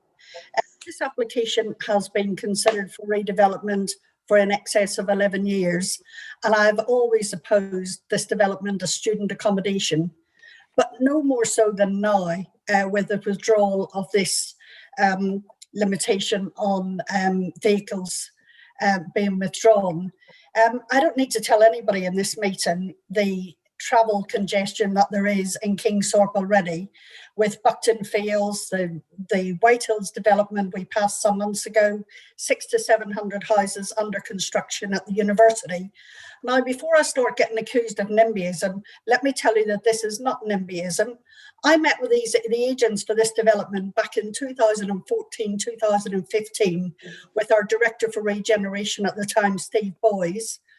And as a representative of the residents, explained that, yes, we were anxious and pleased to see development in the area, but the right sort of development. And we told them clearly that we would support older person accommodation or sheltered housing, which has since been developed in Balmoral Road, a street similar to this with terraced houses, and has had no impact whatsoever. Impact that this will have, with no restriction on people bringing cars, into a road that is terraced houses where people have lived all of their lives, and other roads leading off it that are terraced houses. It just doesn't bear thinking about. I think it's a step too far. I'm also extremely disappointed in Highways Department. How many times do we sit in this meeting to consider houses of multiple occupation, and the Highways Department object to them because we're putting 6 people to live in a house in a terraced road that already has parking issues. But we're now proposing to put 356 individuals into this terrace street in the middle of Kingsthorpe that already has all these problems. Now, I live beside the university, and I've suffered houses of multiple occupation 10 years ago, and we have sorted the problem over the years. I can tell you that I could take you to 10 properties close to where I live, and not one of them is any longer student accommodation since the university moved. They're still houses of multiple occupation, but they're people... 30 seconds remaining. Yeah, Mary, 30 seconds, well, 25 now. People of different communities living together. When did you last see an application come before this planning committee for a house of multiple occupation in Kingsthorpe? Not for a few years. So there is no need for student accommodation, and this will instead become single individual people accommodation, which is not what's needed, and all the transport. I urge you, don't put this blight on the residents or the local small businesses. And 3 minutes. This will be the nail on the head. Thank you, Chair. Afraid your time's up. If you just remain there in case the committee's got any questions to ask of you, please, Mayor, before you have to leave. Committee, any questions to ask of Councillor Markham, Mary?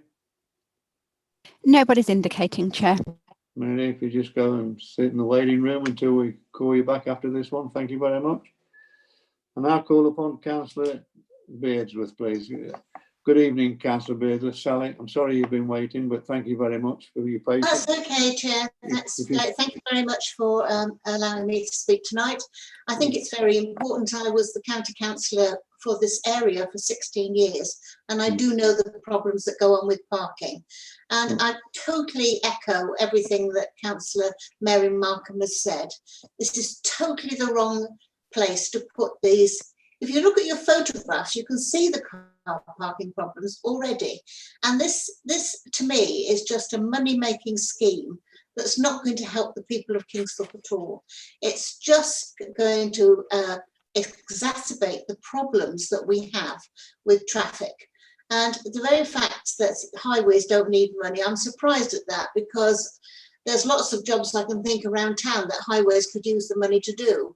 But that's down to them. But basically, when you look at St George's campus that we've just had in the last presentation, and the parking that was there for the students that were actually there, and I've been there on numerous occasions, and the parking was very, very generous. And now we've actually got no parking at all for 356 people. 366 people. It's just absolutely ridiculous that we should even contemplate this. It's just some developer trying to make a lot of money, and the misery they're going to cause the local residents is awful. We have a quality of care, surely, to the people that already live there. And as a planning committee, I think it's totally unfair that we should be putting something like that in Kingsthorpe when there's no 30 need seconds anymore. remaining. That the actual people that now live in the campus, with Brexit is coming in, we might not have the same international students, and therefore we probably won't have the need, and therefore it'll just be a place for people to have single accommodation. Can I possibly add to tonight my many thanks to Rita Bovey for all the years she's helped and supported me as a councillor, and she will be sadly missed by me and many others. So I just want to put that at the end. Thank you. Thank you, Sally. She'll hear that. Thank you, Sally. I'm sure that's got home to her. Thank you very much. Committee, any questions to ask of Councillor Beardsworth, please? Councillor Brian Markham's indicating, Chair. Councillor Markham, Brian? Yes, Chair. If I can ask Sally, what she said, I think she indicated that the county council suddenly don't say they don't require money, because my understanding that she was a county councillor for that area before, and I think Councillor Birch's county, for a very long time, residents in Bective Road and those other roads off of Kingsthorpe front there have been requesting residents parking and various other schemes within that area, regardless of whether these places are built or not. There's been requests for, and yet suddenly issues from it might be to do with Unity, but suddenly they always say they can't fund resident parking and so on, and yet they don't want any money. It's just a surprise. Can I come back to that? Yeah, you can. Was that a question, Brian? I mean, yes, it was saying that we have had people. Which is surprised to hear that they don't want. We actually put forward resident parking because there's a lot of old people live in that area, and why should they park miles away from their home and carry their shopping in because students are parking there in the daytime? Also, young mothers with children, having to carry a child and carry it miles from your house. This is what's going to happen if you approve this. This is going to have a detrimental effect on all the people that live there, pay their council tax and look after their homes. And this is the reward the council's going to give them. It's a shame. Thank you for that, Sally. Has anyone else got any questions to ask of Councillor Beardsworth? No? No? Nobody's indicating. Thank you very much, Tracy. Thank you. Thank you, Sally, for that. Thank you. And I'll call upon Jennifer Smith, please. Jennifer, good evening. Thank you for waiting. Thank you. Would you just identify yourself, Jennifer, and in what capacity you speak, please? Hello, my name's Jennifer Smith and I am the planning agent for the application. Okay, you have 3 minutes. Thank you. Thank you. Before you this evening is a planning application with a linked listed building consent application for student accommodation to provide 356 bed spaces along with associated facilities and car parking on the site of the former Abraham Lee boot factory. Members will recall that this proposal came before them in May 2020 and that a resolution to grant permission was made subject to the completion of a Section 106 agreement. The applicant has been working with the council to complete this process. The amendment to the Section 106 agreement represents a minor amendment to change a transport contribution and to remove the clause preventing tenants from keeping a car. In respect of the matter of car ownership, condition 16 of the proposed conditions requires the submission of a detailed management plan for the site. The outline plan, as agreed by officers and also the police liaison officer, includes the provision to not allow students to keep cars on this site. Members will be aware that permission was previously granted for a 293 bed space student accommodation scheme. The permission has been implemented and the applicant could complete that development. The main difference between the implemented scheme and the application before you this evening is that the application incorporates the listed buildings that remain on the site and propose for those to be used as a central feature in the development. They will be restored and accommodate shop, gym and communal facilities. The scheme allows for an increase in the number of student bedrooms, but in a building that is smaller in height than the approved scheme. This therefore demonstrates clear benefits over the implemented scheme. The applicant has worked closely with officers of the council as well as Northamptonshire Police, who have been heavily involved in the design that is before you this evening. There are no technical objections to the application, and the applicant is agreeable to the Section 106 contributions, which include contributions to highways for sustainable transport improvements, maintenance of the bus shelter, and also in respect of a travel plan. There have been no material change in circumstances since the May Planning Committee, and your officers have recommended approval of this development again. In their report, they clearly highlight that the principle of development is established on this site. Officers highlight the key benefits of this scheme over the implemented consent, which would include a new building which is lower in height than the approved. Officers also consider that development would add to the vitality and viability of the local area. Having regard to all of the benefits of this proposal and the committee's previous decision, we respectfully request that you accept your officer advice and vote to approve this application. 30 seconds. Thank you. Thank you, Jennifer. Thank you, Tracy. Thank you, Jennifer. If you just bear with us in case the committee's got any questions to ask of you. Committee, anybody got any questions to ask of Jennifer, please? Councillor Birch, Jane, yeah. Also, Councillor Brian Markham and Councillor Lane are indicating. Thank you very much. Thank you. Okay. Thank you, Tracy. Councillor Birch, Jane. Thank you, Jennifer, for your contribution. Can I ask if the university needs student accommodation? They have a lot of accommodation around the town and on the campus at Waterside. Have you any evidence to support 356 student beds needed in this location? Jennifer? The developer has determined that there is a requirement for this, hence there's a planning application in front of you this evening. But I don't believe that, that there is a requirement from a planning point of view to actually demonstrate need for the facility.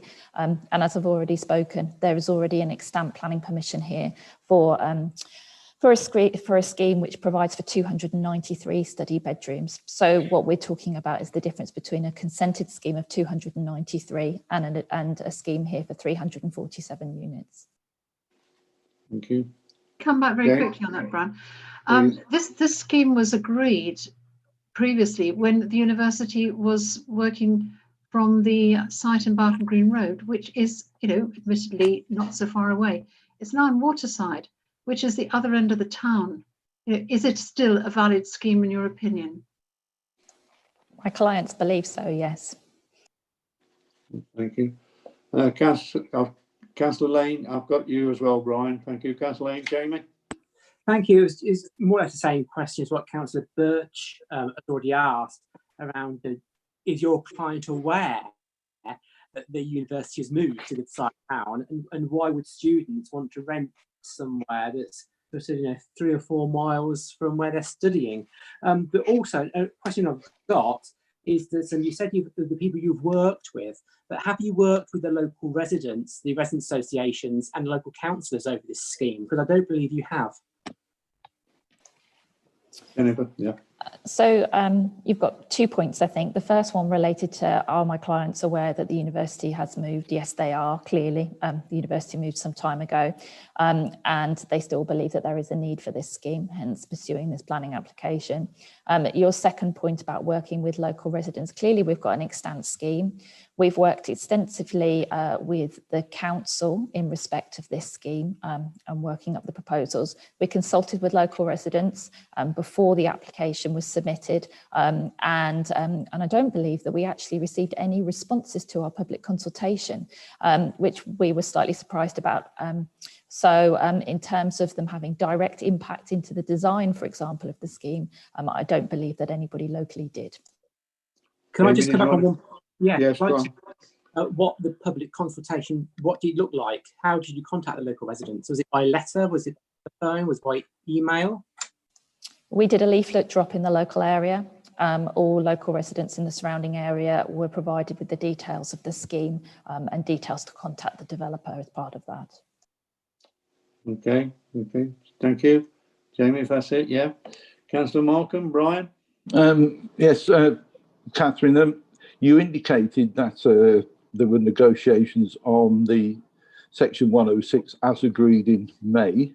And I understand the legal part that we as a council cannot impose students only. What's the position with the people who own this development, who will manage that development when it becomes, if it becomes student accommodation? Will they be trying to limit the number of cars? Are they able to limit the number of cars at all if it can't be done by Section 106? Have there been any discussions as to how, you know, they manage? Because clearly they can't. There's no way 350 of these students in that accommodation would be likely to have cars, even though there's a minibus and so on. You know, I just wondered, is it still the intention to try and limit the number of cars for students? Yeah, there's two parts to your question. The first is that this is an application for student accommodation. It's a sui generis use, and therefore it can only be used for student accommodation. It can't be put to any other purpose. It can't be put to normal C3 residential use, and therefore it is very restricted in terms of the fact that it needs to be for student accommodation. If it's built and our clients want to use it for another purpose, that would require a planning application that would need to come in front of the committee. In respect of your second point, Councillor Markham, in respect of the car usage, as I referred to in my speech, condition 16, as proposed by officers, relates to a student management plan. We've discussed the draft details of that with officers and also with the police liaison officer, and that deals with a number of aspects. I think the condition's got 5 or 6 elements, but one of those elements relates to students signing an agreement when they take a room in the halls of residence, and one of the elements of that student agreement is that they won't be allowed to keep a car. Thank you, Jennifer. Anyone else got any questions to ask of Jennifer, please? Nobody's indicating, Chair. Appreciate that, Tracy. Thank you, and thank you, Jennifer. Thank you for that. Right, Anna, before I throw it open to questions from the committee to you, you want to come back on anything, please? Yes, please, Chair. It's just a couple of points. Again, to reiterate, the principle has been established. They can already build a student halls on the site. And as such, whether the uni is moved or not, and planning wise, we can't consider it because they can build a student halls anyway. Secondly, as Jennifer said, they can only build what they've applied for, and we can't consider it any other use because that's not what they've applied for. So we can only look at what they've applied for, which is a student hall. Thirdly, with regards to the removal of the crest from NCC Highways for part of their contribution, at paragraph 7.3, you'll see this explained more in detail why. I believe it was actually an error for them, and they asked in error in the first place for it because they were copying an older version. So that is why it's been removed. They didn't intend for it in the first place. And then fourthly, so the parking clause that we were proposing, it is illegal, so we can't attach it. Therefore, the assessment is whether it's acceptable without that clause. Highways haven't objected to the scheme, and it is therefore considered that it would be acceptable without the clause. That's it. Thank you, Chair. Thank you, Anna. Committee, any questions to Anna, please? Councillor Jamie Lane is indicating to speak. And I've got Councillor Botwood as well. So Councillor Lane, Jamie, yeah. It's just a question to Hannah, because earlier in your presentation, you mentioned that some money would be provided for bus shelter as part of this scheme. And I'm sure the applicant must be well aware that the bus outside the Bective Shoe Factory, as I like to call it, is under that roofing, that veranda over the shops. So actually you wouldn't need a bus shelter there. So I was just wondering where the bus shelters were going to be. Are they going to be on the route right over to the university, the other side of town, and not actually giving any shelter for people who come up? Through you, Chair. Yes, the Highways have advised where they would like them. I don't have a precise map. Go back to the aerial. So it's actually one either side of the main road into town, and they have requested a bus stop. It would have to be NCC Highways. We'd have to ask if it's not needed, but they have said that they want 2 new bus stops, shelters, either side of the road there. Yeah, you wouldn't need one, the shoe factory side, because that veranda overhangs. I mean, that goes almost right up to the curb. Interesting. Okay, thank you. That's right. Thank you, Jane. Councillor Botwood, Alan, have you got a question? Yeah, thank you, Chair. Hannah, just one small point, and it does affect the 106. The requirement for the minibus service worries me a little bit. I mean, there's been subsidies for buses all over the place when we've done new build. And then we find out a couple of years later, because it was in the section 106, the money's run out. And then the bus companies say they've not got enough money to be able to fund the subsidy anymore. And this one, it's a minibus service for the life of the development. How is that going to be determined in the section 106? Because the money for the section 106 is usually a fixed amount, unless I'm mistaken, and we can get an annual amount or a 5-yearly amount. And also, I'm just concerned, who's going to enforce it? And how is it going to be enforced? That's a question. Anna? So the minibus is actually being provided by the developers. It's not a local bus. It's a minibus that they would provide, and the section 106 requires them to provide it. So it's not for money, it's that they actually provide it for the students themselves. And for the lifetime of development means as long as it's being used for student halls, they would have to be providing that minibus themselves for the students. Thank you. Anyone else got any questions? Yeah, if I may there, I did ask who's going to monitor that happens. Okay, through you, Chair. So it's part of the section 106. So it would be a combination of both our planning enforcement team and NCC Highways, who would look after that. And obviously, if anyone reported that the minibus wasn't being operated, that's something we could look into. Thank you for that. Thank you, Anna. Anyone else got any Councillor questions? Jane Birch. Councillor Birch, Jane, yeah. Thank you, Chair. Hannah, I'm really concerned about the transport. Talking about a minibus, we've got 356 potential students. Going to need a fleet of minibuses. Now, minibus sits, what, 15, 20 people? So they've been ferrying backwards and forwards all day. And the other thing is the cycle and sustainable transport and cycle lanes. This is an incredibly busy route into town. It's the main 508 route from the north into the town centre. Now, there's no space there for cycle lanes. The Cock Hotel Junction has been redesigned, reconfigured, I don't know how many times, to try and reduce the traffic and the congestion in that area. And how is there going to be safe cycling from this site to the Waterside campus? For you. With regards to the minibus, it's something that NCC Highways requested, that we require it for the lifetime of development. We are looking in the section 106 as to the frequency and how often, everything like that. But it was required. It's outlined in their travel plan that they provide it, and therefore that's why we're requesting that it does occur. For the bikes, there's an ambition in the town to improve sustainable transport, and this would go some way to assisting that. With regards to cycle lanes, we'd have to again talk to NCC Highways about whether they need improvements to those. But again, NCC Highways have requested the contribution towards providing that contribution to sustainable transport. Right, thank you. Anyone else got any questions to ask of Anna, please? Nobody appears to be indicating, Chair. Thank you very much, Tracy. Right, now comes on to comments, and before I throw it open, I'd just like to make a comment from myself.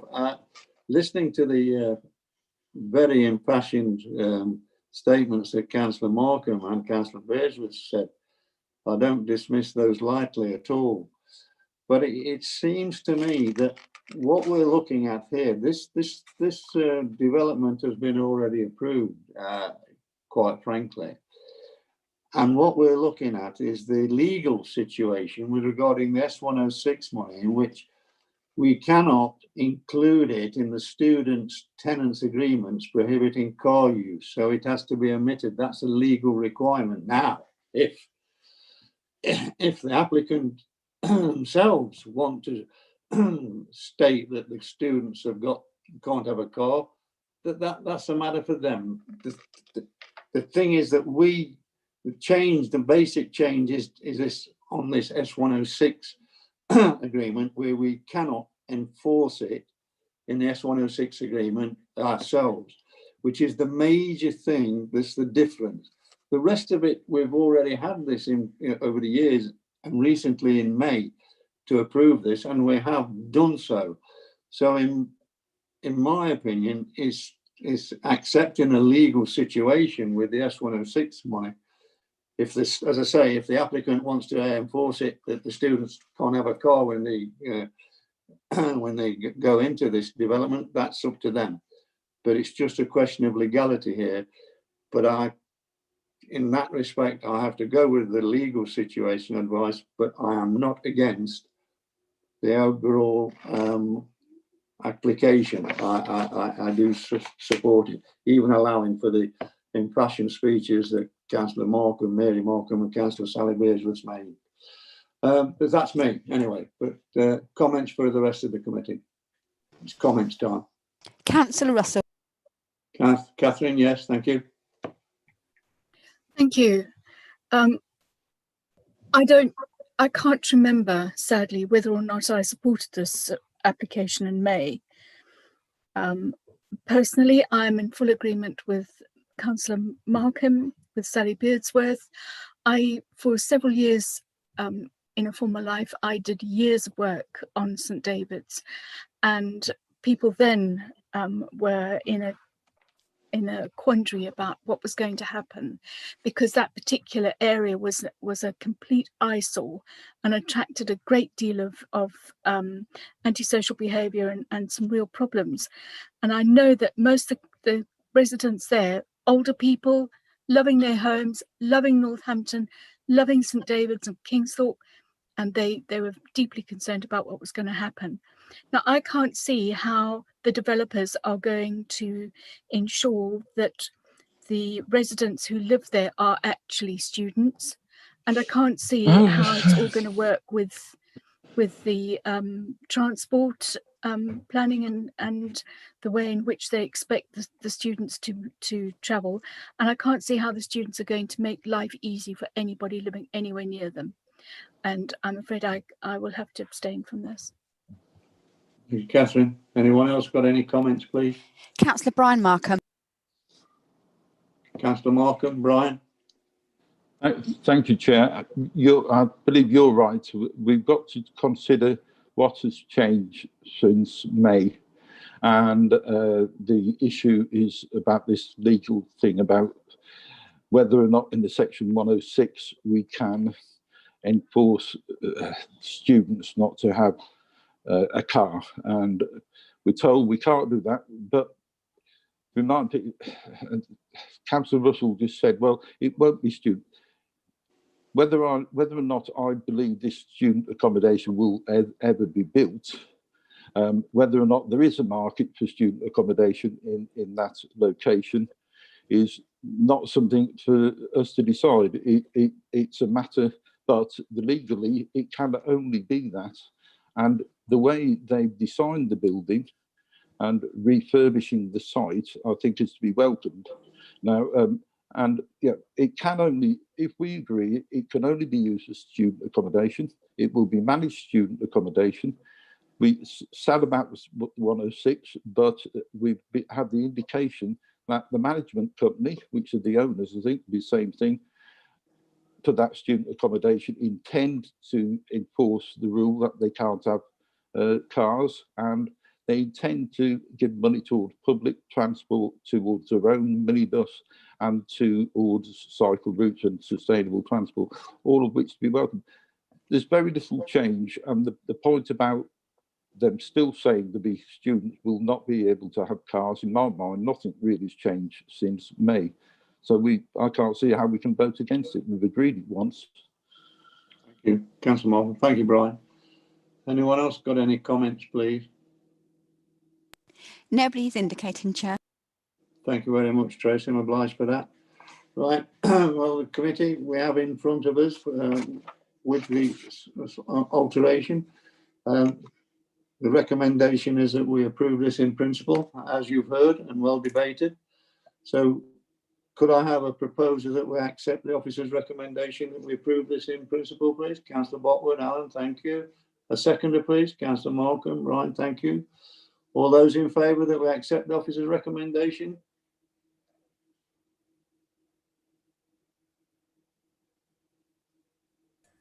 Four, Chair.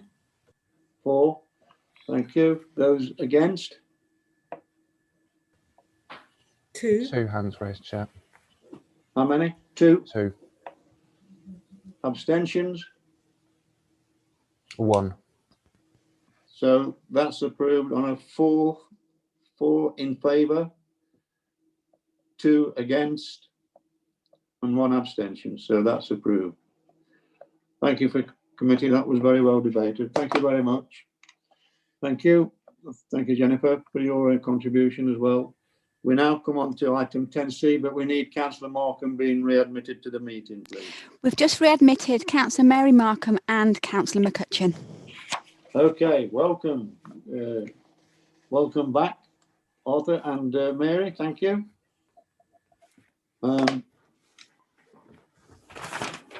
Just because you spoke, Mary, I will tell you that it was a majority decision that we voted in favour of that application.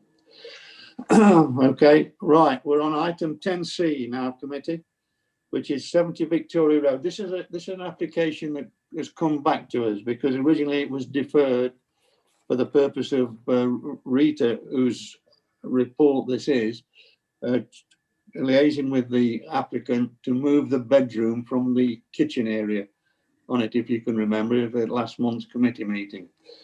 Sorry, Rita, I don't know what to steal your thunder. It's your report. Would you like to present it, please? Thank you, Chair. Just bear with me.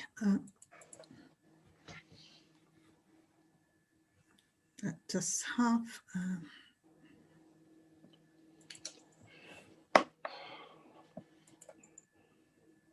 Can you see the screen?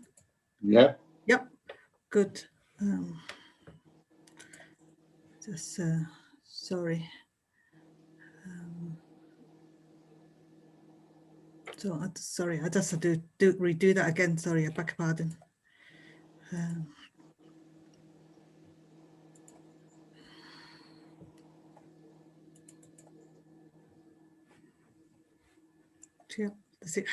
Does it work? Yeah. Those, so, it doesn't seem. I've got in front of me. Rita, do you want me to try from my end? Yeah, please. So I'll stop sharing. Yeah. Yeah. If you stop sharing, I'll try.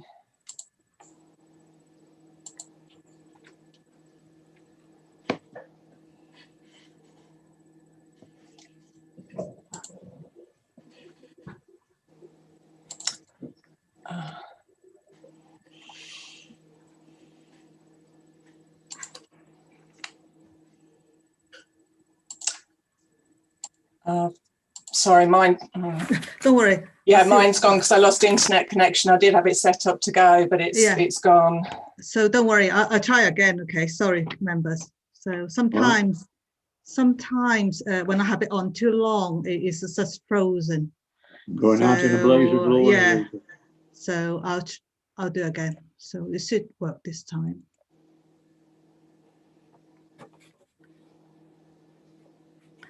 Okay, I'm more confident this time, hopefully. We'll be fine. Yeah. Christmas not till December the 25th. We've got all the time in the world. We carry on. Okay, there. So, here we go. Yeah, that's better. I don't know. We've gone back again. Lovely. Yeah, lovely. Sorry about this. Yeah. So this is the application that went before your committee last time. Rita, sorry, it's not sharing at the moment. Rita, it's not sharing. Oh, right. Okay. I've just got a lot of nice faces I'm looking at. How about now? Well, keep going. I've got what it's about. Can you not see the slide? No. Got you back again, Rita. With everyone else. Okay. Do you want me to try, Rita? Yeah. So, can you see? We've got lift off now. Yeah, we've got lift off now. We've got lift off. Oh, lovely. Thank you. It's on mine, Rita, so just tell me when to change. Okay. So this is the application site. The application went before your committee last time. The application is for variation of condition. Basically, this is an existing housing multiple occupation for 4 people. The application is to amend the condition to increase the number of residents from 4 to 5. The next one, Adam, please. Yeah, it's just an area photograph to show you the site. And then next one. The site is within a conservation area, and outside the site, you can see the application site there is with permit parking in the area. Because this is an existing HIMO, so concentration is no longer a material consideration. In terms of the layout, we'll move on to the next one. So this is, we'll just show you the rear. In terms of layout, this is the previous submission from last time. As you can see on the ground floor on the left-hand side, room 1 over there. So last time, the extra bedroom meant to be originally a study. The applicant wants to use it as a bedroom, but at the time, member has very significant concerns about this bedroom because the whole room will be sharing a wall with a kitchen with a sink and cooker aside next to it. So member considered that that may cause quite a lot of disturbance. As a result of that, the application was deferred for further consideration, and that now revised plan has been submitted. So this is the new revised plan. As you see from the ground floor, originally the front is supposed to be a lounge, now become bedroom 1, as you can see. And the bedroom last time now become part of the lounge and kitchen area, as you can see from the plan. So the only alteration this time is to swap the bedroom position, really. In terms of the size of the rooms, the measurement will be in line with private sector housing's requirement and our HIMO policy as well.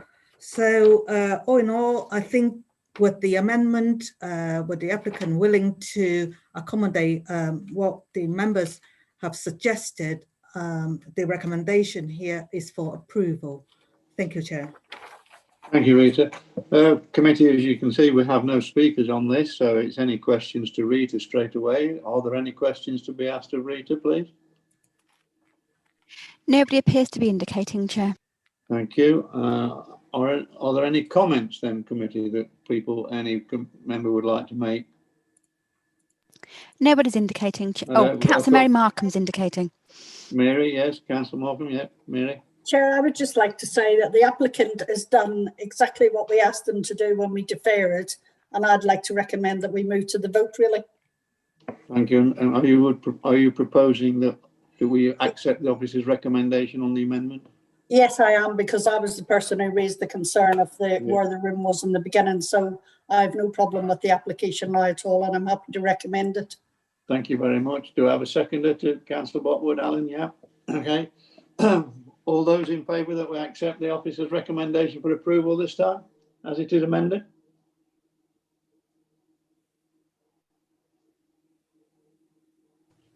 That's unanimous, Chair. Thank you very much. Thank you, Aidan. Thank you for that.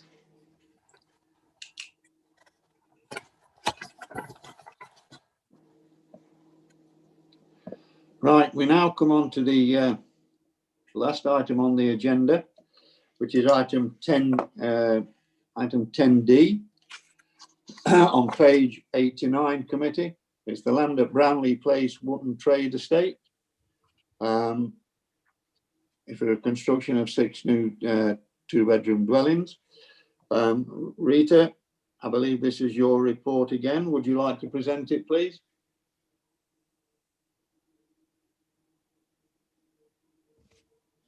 Rita, you're on mute. Rita, you got to unmute yourself, my dear. Rita. Yeah. Yeah, that's it. Thank you. Thank you. Right. Thank you, Chair. All right, Let me madam. just go back to. So this application is for the erection of 6 dwellings. First of all, I would like to point out the addendum. Rita, it's not sharing again. Do you want Adam to? Adam, can you do it? No. Okay. How about now? Can you see it now? Yeah. Yeah. Perfect. Yeah. So sorry about this. Oh, you just. Again, it's just dipping in and out. It's gone. Got gremlins. I've got gremlins, yeah. Oh. So try again once more. Hopefully stable. Is it stable? Yeah. Can you see it now? Yeah. Yeah. Sorry. Yeah. I think it's probably the Wi-Fi, really. So first of all, I just want to point out in the addendum that that's a typographical error. For paragraph 6.6, we mentioned that there are 4 objections received. In fact, there are 17 altogether. So this is the application site, as you can see, to the east of Brownlee Close, south of Newport Pagnell Road. To the west, this is Barland Close and Flinters Close. I can see the existing dwellings there. Just an area photograph, as you can see the siting. So this is the application site we can see on the right.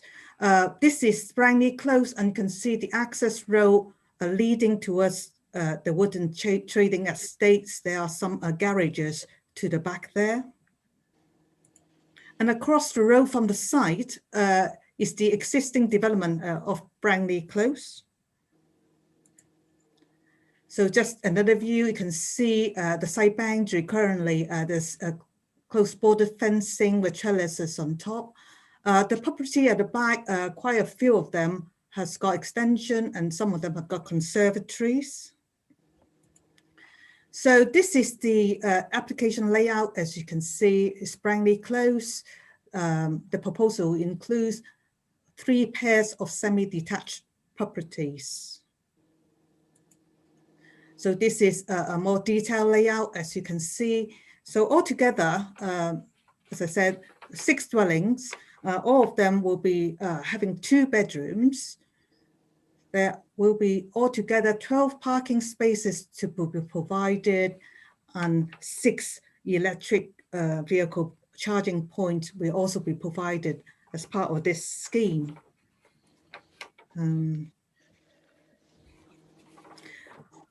I just want to show you just the design. So they are identical for the 3 pairs, have got hip roofs to reduce the bulk of the massing of the scheme. On the ground floor, you can see it's got open plan kitchen, dining room, living room, utility, and toilet. On the first floor will be 2 bedrooms. Also, there's a dressing room at the back and toilets. members notice that there's no rear first floor window opening proposed to reduce overlooking. So they will have roof lights to there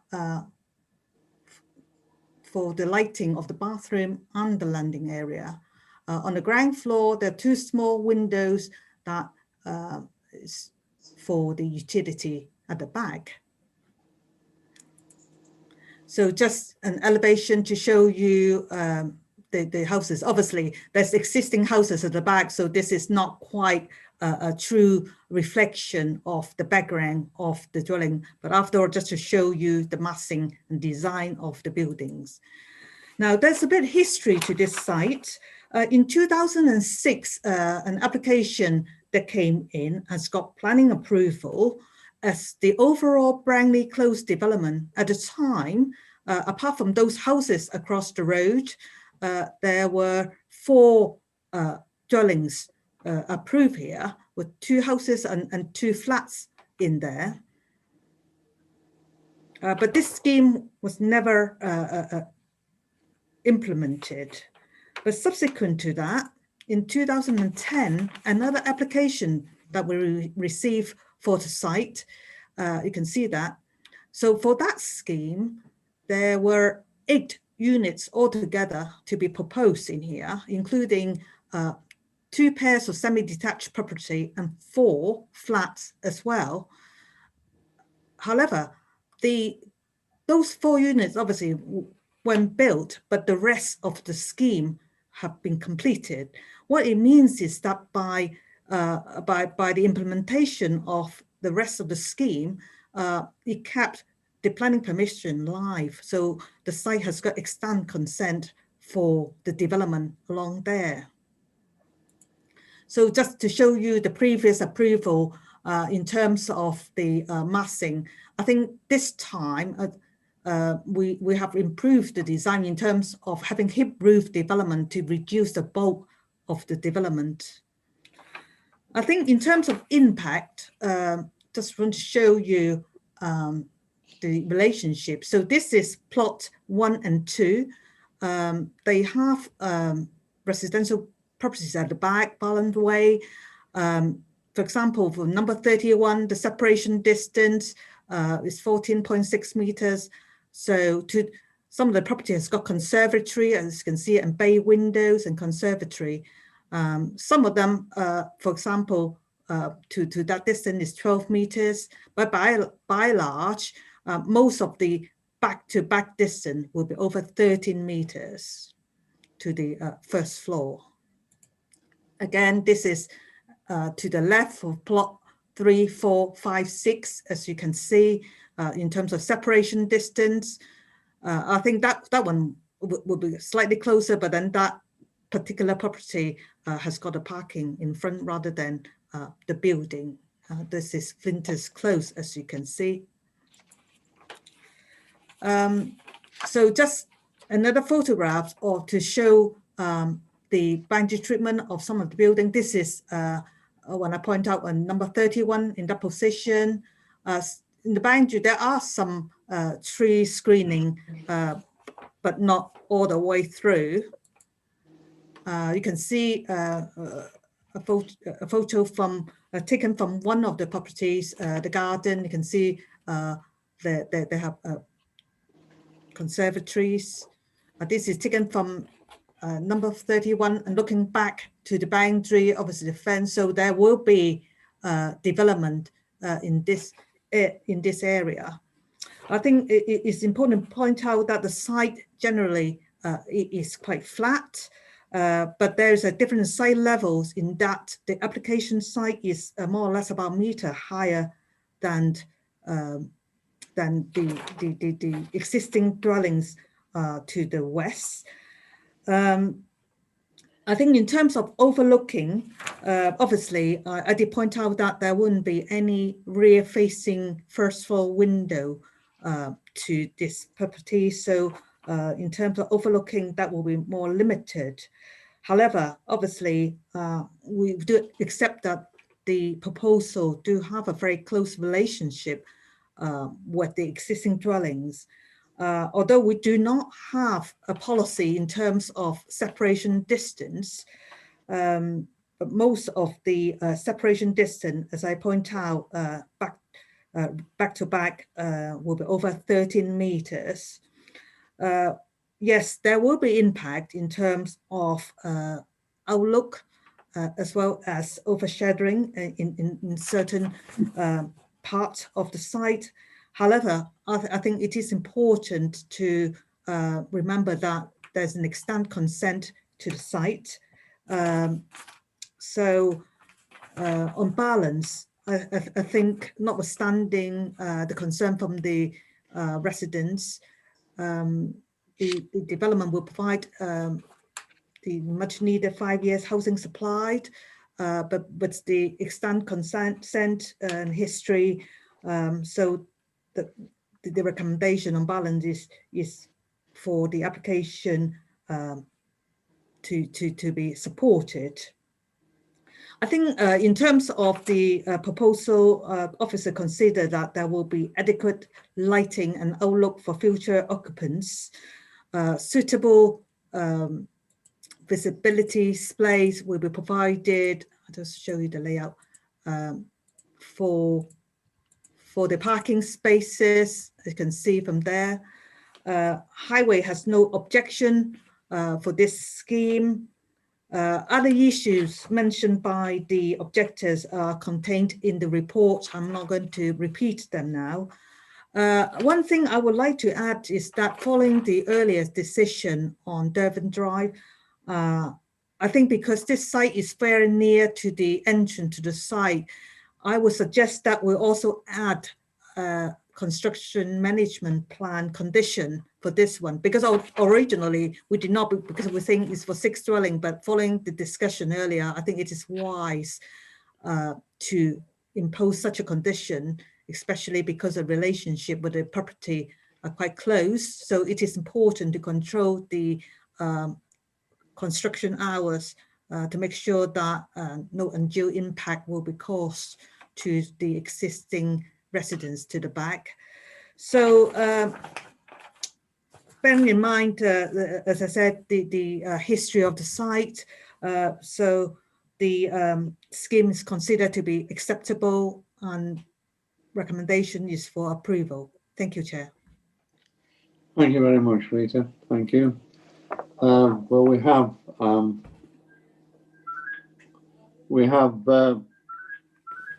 sorry about that, three speakers on this, so I will call them as they are here. First of all is Miss Claire Gardner, please. Hi, yeah, can you hear me? Yeah, thank you for being very patient, Claire. And good evening to you. If you'd just like to introduce yourself and in what capacity you speak, please. Hi, yeah, my name is Claire Gardner. I'm a resident of Balland Way. In fact, you've just shown quite a few photos of my garden there. And I'm speaking against the proposal. Okay, thank you. You have 3 minutes. Thank you. Thank you.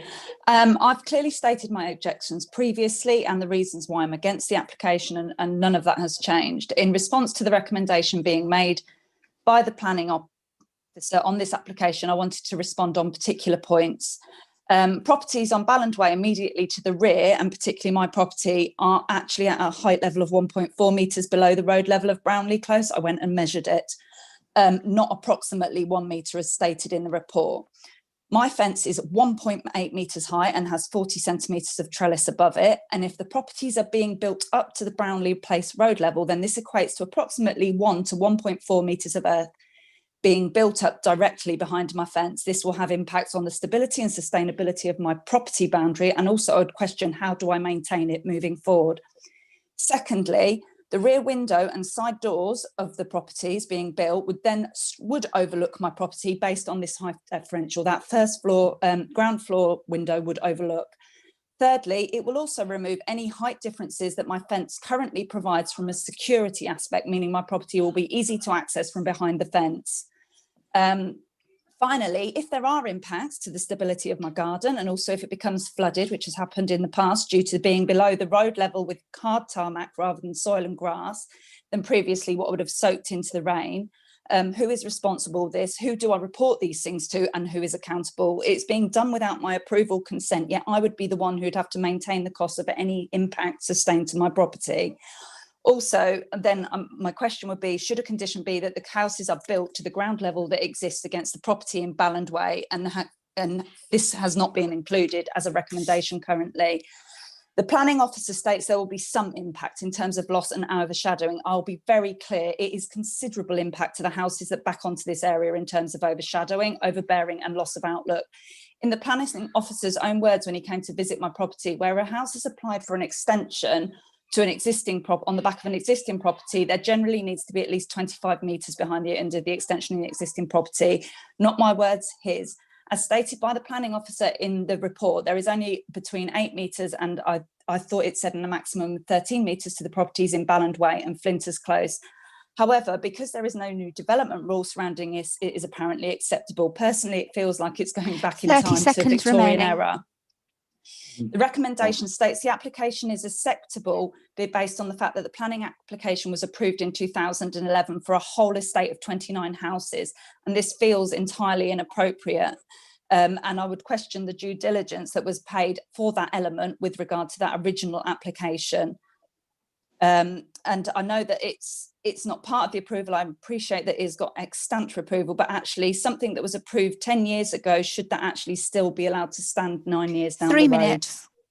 Thank you, Claire. Thank you, Tracy. Thank you, Claire. Claire, just remain in touch in case the committee has got any questions to ask of you. Please, committee, any questions to ask of Claire, please? Nobody's indicating, Chair. Thank you very much, Tracy, and thank you, Claire. Thank you for that, for your contribution and your statement. I now call upon Mr. Keith Howard, please. Mr. Howard, are you with us?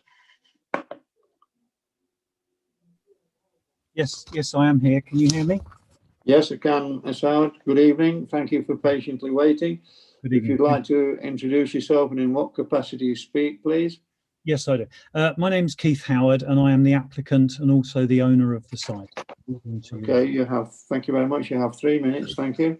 Thank you. I purchased the site earlier this year with the knowledge that it had an extant consent as part of a larger site on which development had already been substantially implemented.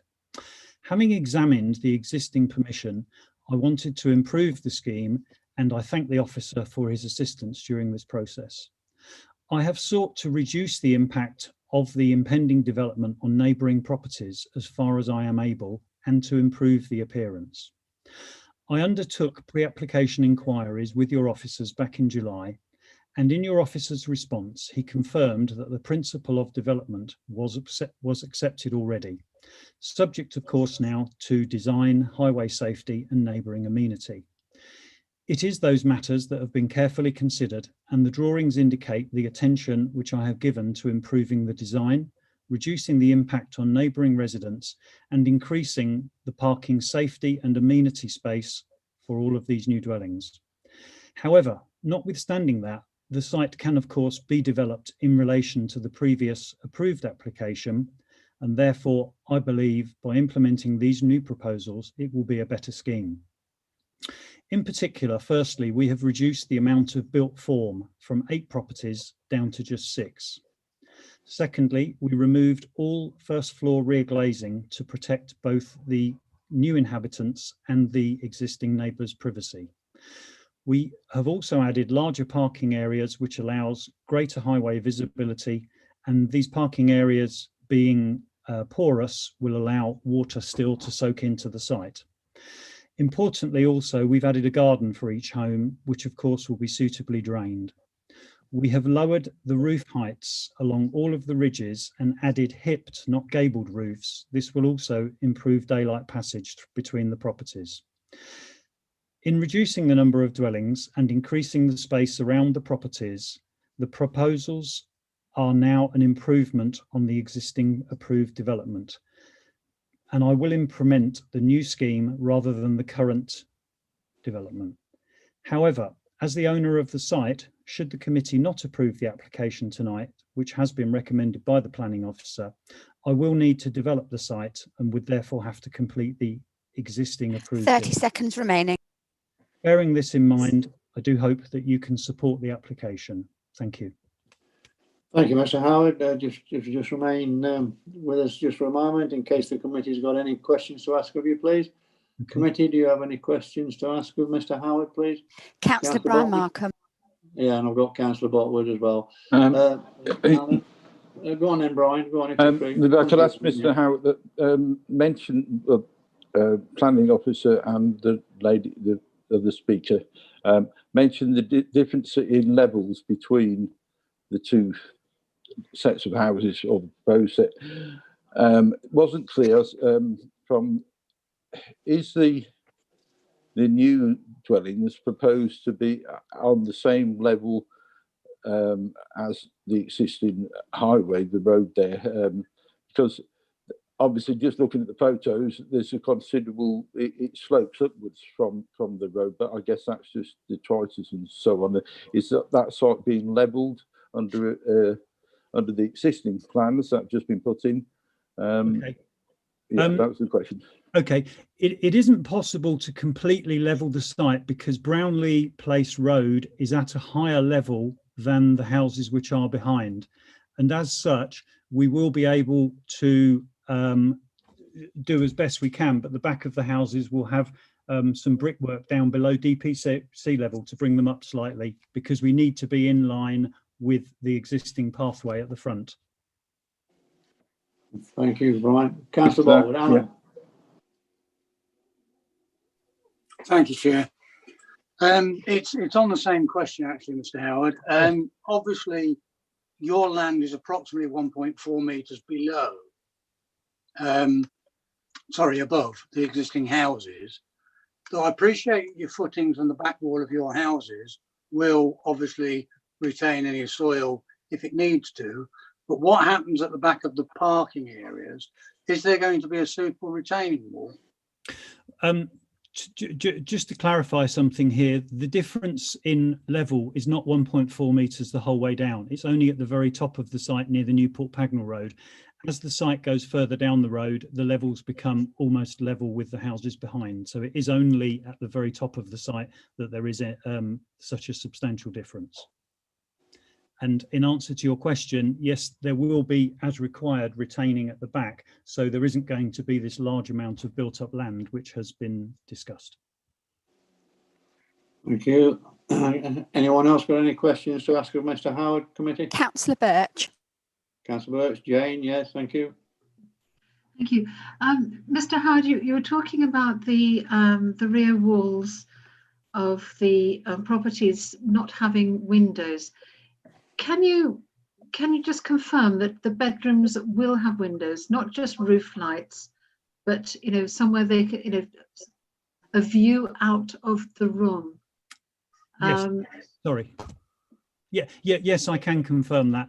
The way which we've designed the houses, because they're 2-bed properties, each bedroom has a window which will be large enough to conform to building regulations for fire escapes. But those windows will look firstly out to the side of the property, and they would be obscure glazed and designed in such a way that when they're open, they don't look at the properties at the rear. And obviously the front bedroom would look out to the front anyway. And then any light which is required at the back of the property will be dealt with via Velux windows, and they would be up above 1.8 metres high. So they would only bring daylight in. There would be no, unless you were very tall, there would be no option to be able to pop your head up to about 2.5 metres to look out of them. So the privacy is guaranteed. Thank you. Thank you very much. Anyone else to ask any questions of Mr. Howard? Nobody else is indicating, Chair. Thank you, Tracy. Thank you, Mr. Howard, for that. Thank you. And now call upon Mr. Nigel Ozier, please. Mr. Ozier, well, I can see that you're with us. Yeah, thank you. Thank you, Chair. Introduce yourself. Thank you for being patient. Introduce yourself and in what capacity you speak, please. Thank you, Chair. Good evening, ladies and gentlemen. My name is Nigel Ozier. I'm a Chartered Town Planner and I'm acting for the applicant. Thank you. You have 3 minutes. Thank you. Following on from the comments made by Mr. Howard, and not intending to repeat these, but I wish to emphasise a number of points in support of the application, with particular reference to the history of the site, as well as the improvements which I feel this development brings to the development of it. As indicated, the site is part of a site already developed and therefore has extant permission with the approval granted in 2011 for 29 residential units. The development has been implemented and the dwellings built except for the approved 8 maisonettes on this site. Therefore, in light of the permission granted by the council and its implementation, this represents a legal or a lawful fallback position in considering the current application, as the development could be completed as already approved. However, as Mr. Howard has drawn your attention to, the approved development can be completed. It's also my view that the scheme before you tonight is significant improvement over the approved development, which is another important planning consideration in support of the application. This is evident with looking at a few of these elements. The approved scheme comprises 8 maisonettes in 4 buildings with parking between each, meant virtually no amenity space, no proper boundary treatment. And in comparison, now you have 3 pairs of semi-detached dwellings, amenity space, garden, more parking area, bigger parking areas, and proper visibility. It's an improvement. The approved scheme comprises separate residential units on the ground floor and the first floor of each property, and they have windows at the side elevation and the rear to living rooms, bathrooms, and landings. While the details refer to obscure glazing, it would still possibly be a way managed to open those windows and impact on the privacy of residents. In comparison, the proposals do not have, before you tonight, do not include windows in the rear elevations at first floor level, and just roof lights above eye level. Overall, due to the reduction in the number of dwellings and their design, the proposals approve the appearance of the street scene too, and the relationship of the development with neighbouring properties. Given the lawful fallback position, it's relevant to consider the proposals in light of those improvements. The approved 30 scheme, seconds remaining. Thank you. The improved scheme can be implemented, but I believe the proposals before you now are a significant improvement over that lawful development. Finally, I've read through the proposed conditions and the one that's been proposed tonight, and I feel they are acceptable, particularly the reference to permitted development rights. I also notice the reference to EV charging. While it seems a small thing, it does seem to improve the sustainability of these proposals over the approved ones. Thank you, Chair. Thank you very much, Mr. Rosier. If you just remain with us in case the committee's got any questions to ask of you. Committee, do you have any questions to ask of Mr. Rosier, please? Nobody's indicating, Chair. Thank you very much, Tracy. Thank you very much for your statement, Mr. Rosier. Thank you. Right, Rita, on what you've heard, do you want to come back on anything before I open the questions to the committee to you? Yeah, thank you, Chair. The only one thing I wanted to say is that, yeah, Mrs. Gardner talked about the 2011 scheme. Yeah, it's difficult to go back at the time about the decision, but then it was back in 2006 when the original approval for 4 units were agreed, so even longer than that. So I agree with the 2 gentlemen who mentioned about the extant consent. So it is perpetuity, unfortunately, but once the scheme has partially implemented, there's no end date for that. So, I agree that to have 6 dwellings, better design will be an improvement to the previous extant consent. Thank you, Chair. Thank you, Rita. Right, committee, it's any questions to Rita? Has anybody's got any questions to ask of Rita, please? Nobody's indicating, Chair. Thank you very much, Tracy. Thank you. Right, it's comments now, committee.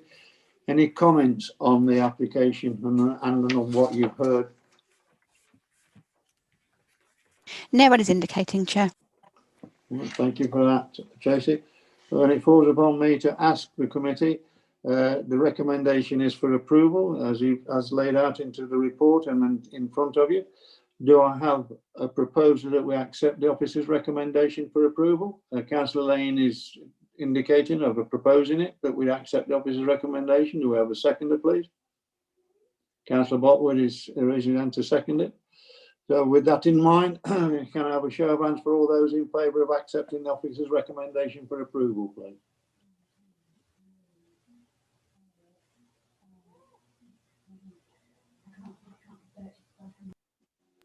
That's 7 hands. Councillor Birch, are you raising yours?